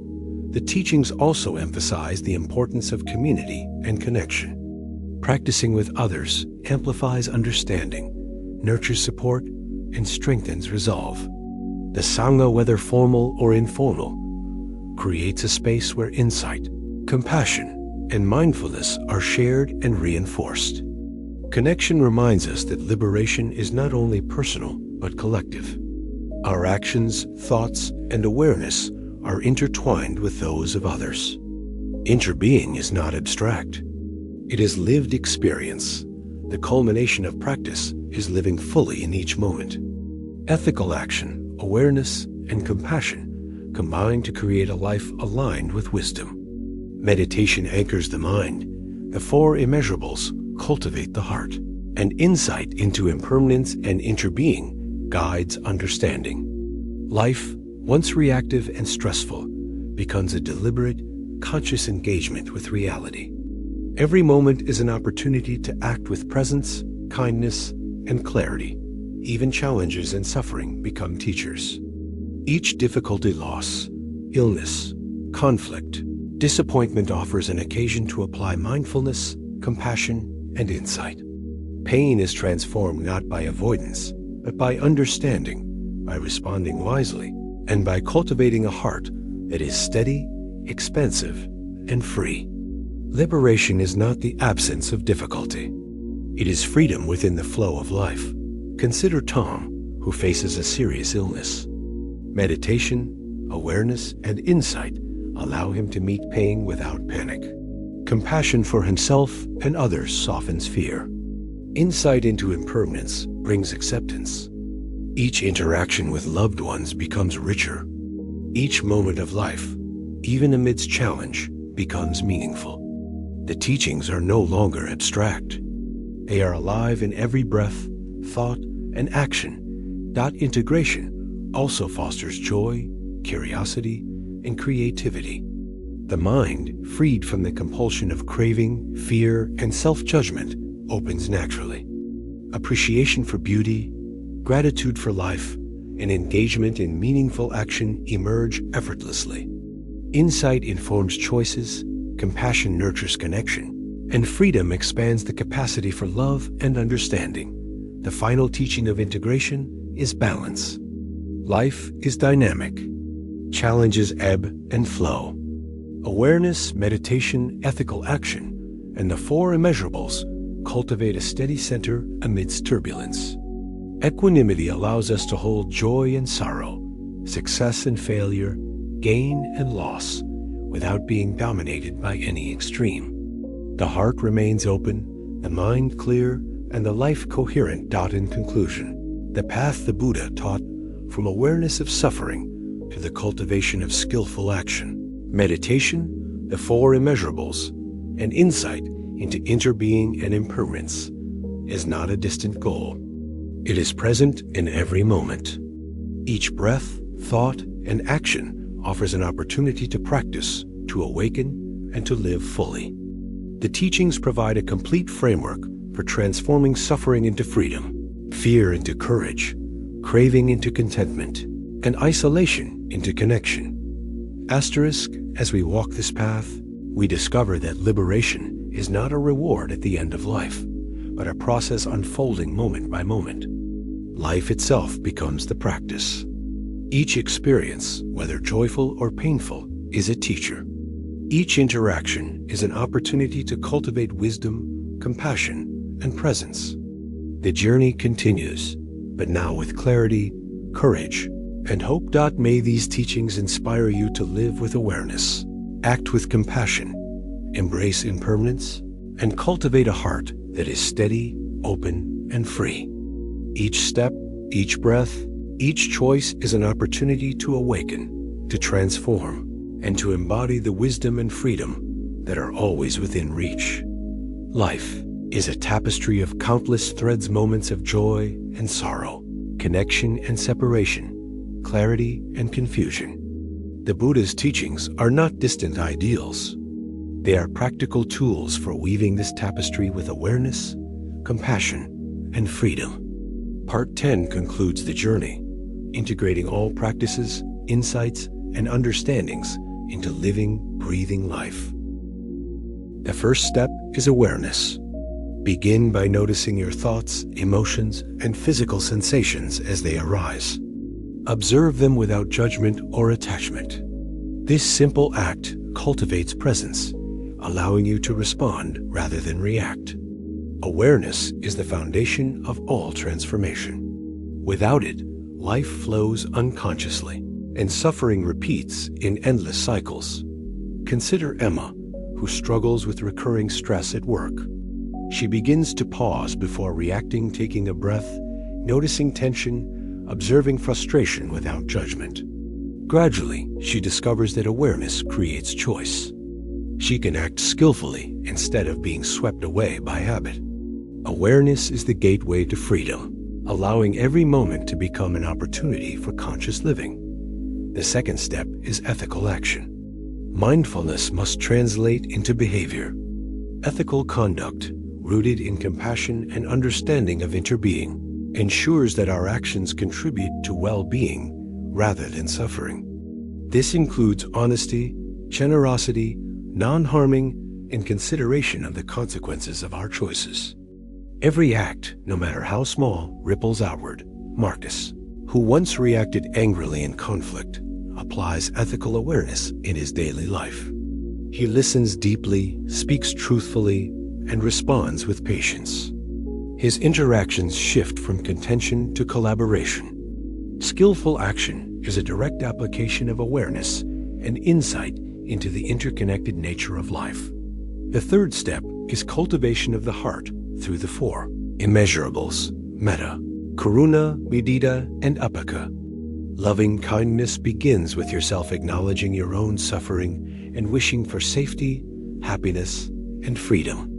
Compassion arises naturally as we witness the struggles of others.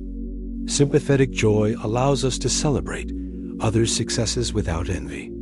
Equanimity stabilizes the heart amidst life's inevitable changes. Olivia, who previously struggled with envy and self-doubt, begins each day with metta toward herself, extends compassion to colleagues, rejoices in others' successes, and maintains balance in the face of challenge.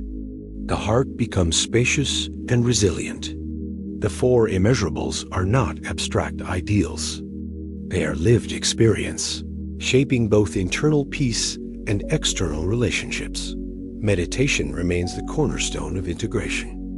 Formal practice anchors the mind, develops insight, and cultivates clarity.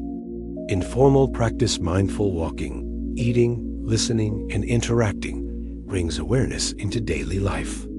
Meditation is the bridge between understanding and action, insight and compassion. It allows the teachings to transform ordinary moments into opportunities for liberation. Consider James, who meditates for 20 minutes each morning and carries mindfulness into his daily interactions. He notices frustration, observes his reactions, and chooses skillful responses. Over time, the boundary between meditation and life dissolves. Awareness becomes habitual. Compassion becomes natural. Insight informs action. Meditation is not an escape from life. It is life fully realized. The understanding of impermanence and interbeing strengthens every step. Recognizing that all phenomena arise and pass reduces attachment, craving, and fear. Seeing the interconnectedness of life fosters responsibility and empathy. Each action matters. Each thought matters. Every moment becomes an opportunity to align with wisdom and compassion. Maria, facing challenges at home and work, notices how her emotional responses ripple outward. She realizes that patience, kindness, and understanding influence not only her experience, but also the experiences of those around her. Insight into interbeing transforms perception, guiding action toward harmony rather than conflict. Craving, anger, and fear are inevitable, but they no longer dominate. Awareness allows them to be observed without identification. Compassion softens their impact. Meditation and mindfulness create space for reflection. Ethical action ensures consequences are considered. The mind is not perfect, but it becomes increasingly stable, clear, and free. Self-forgiveness and reflection are essential.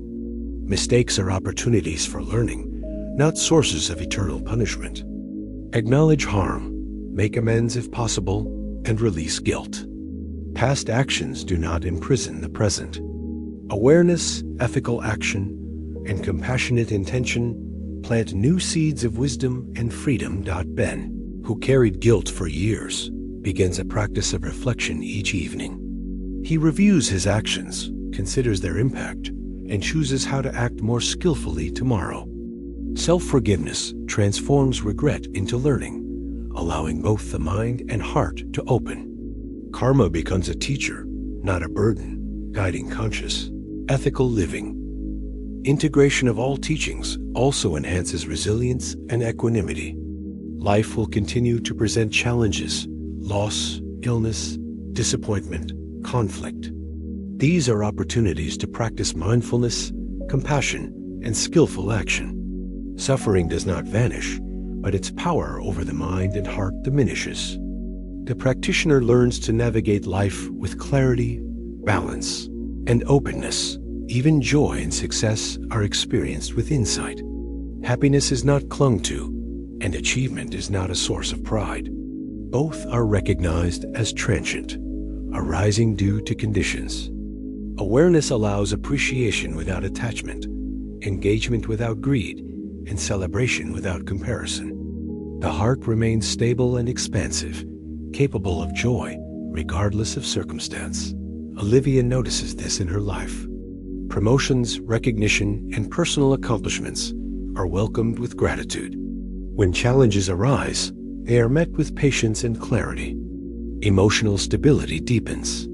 The mind and heart are aligned with wisdom, resulting in a life of balanced engagement, where every moment becomes meaningful. Community and connection are reinforced. Practicing mindfulness, ethical action, and compassion in relationships nurtures harmony. The ripple effect extends beyond the individual, influencing families, workplaces, and communities. Interbeing transforms not only perception, but also action, fostering an ethical and compassionate society. Skillful action, integrated with insight and compassion, becomes the living expression of all teachings. Meditation, awareness, the four immeasurables, impermanence, interbeing, ethical conduct, and self-reflection coalesce into a cohesive practice. Life itself is meditation. Awareness becomes action. Insight guides response. Compassion shapes relationships. The teachings are embodied, practical, and a live dot in practical terms. Integration can be approached through daily routines. Begin and end the day with mindful breathing or meditation. Observe thoughts and emotions as they arise. Practicing awareness and equanimity. Apply the four immeasurables in interactions with self and others. Reflect on actions, intentions, and their consequences. Practicing self-forgiveness and skillful action. Recognize impermanence and interbeing. Cultivating gratitude, ethical conduct, and compassion in all moments. By consistently applying these principles, life transforms. Stress, fear, craving, and anger lose dominance. The mind stabilizes. The heart opens. Each moment becomes an opportunity to practice, to awaken, and to act with wisdom and compassion. Liberation is not distant. It is woven into every experience, present in the ordinary as well as the extraordinary. The final reflection is simple yet profound. Every moment is a chance to awaken. Awareness is always available. Compassion can always be expressed. Insight can always deepen. Life, with all its challenges and joys, is both the path and the reward. Each breath, each thought, each action is an opportunity to embody the teachings and live fully. May this understanding inspire practice, deepen awareness, and nurture the cultivation of a heart that is free, compassionate, and wise. May every moment become an expression of mindfulness, ethical living, insight, and love. The teachings are complete, but practice is infinite. The journey continues, now enriched, integrated, and alive.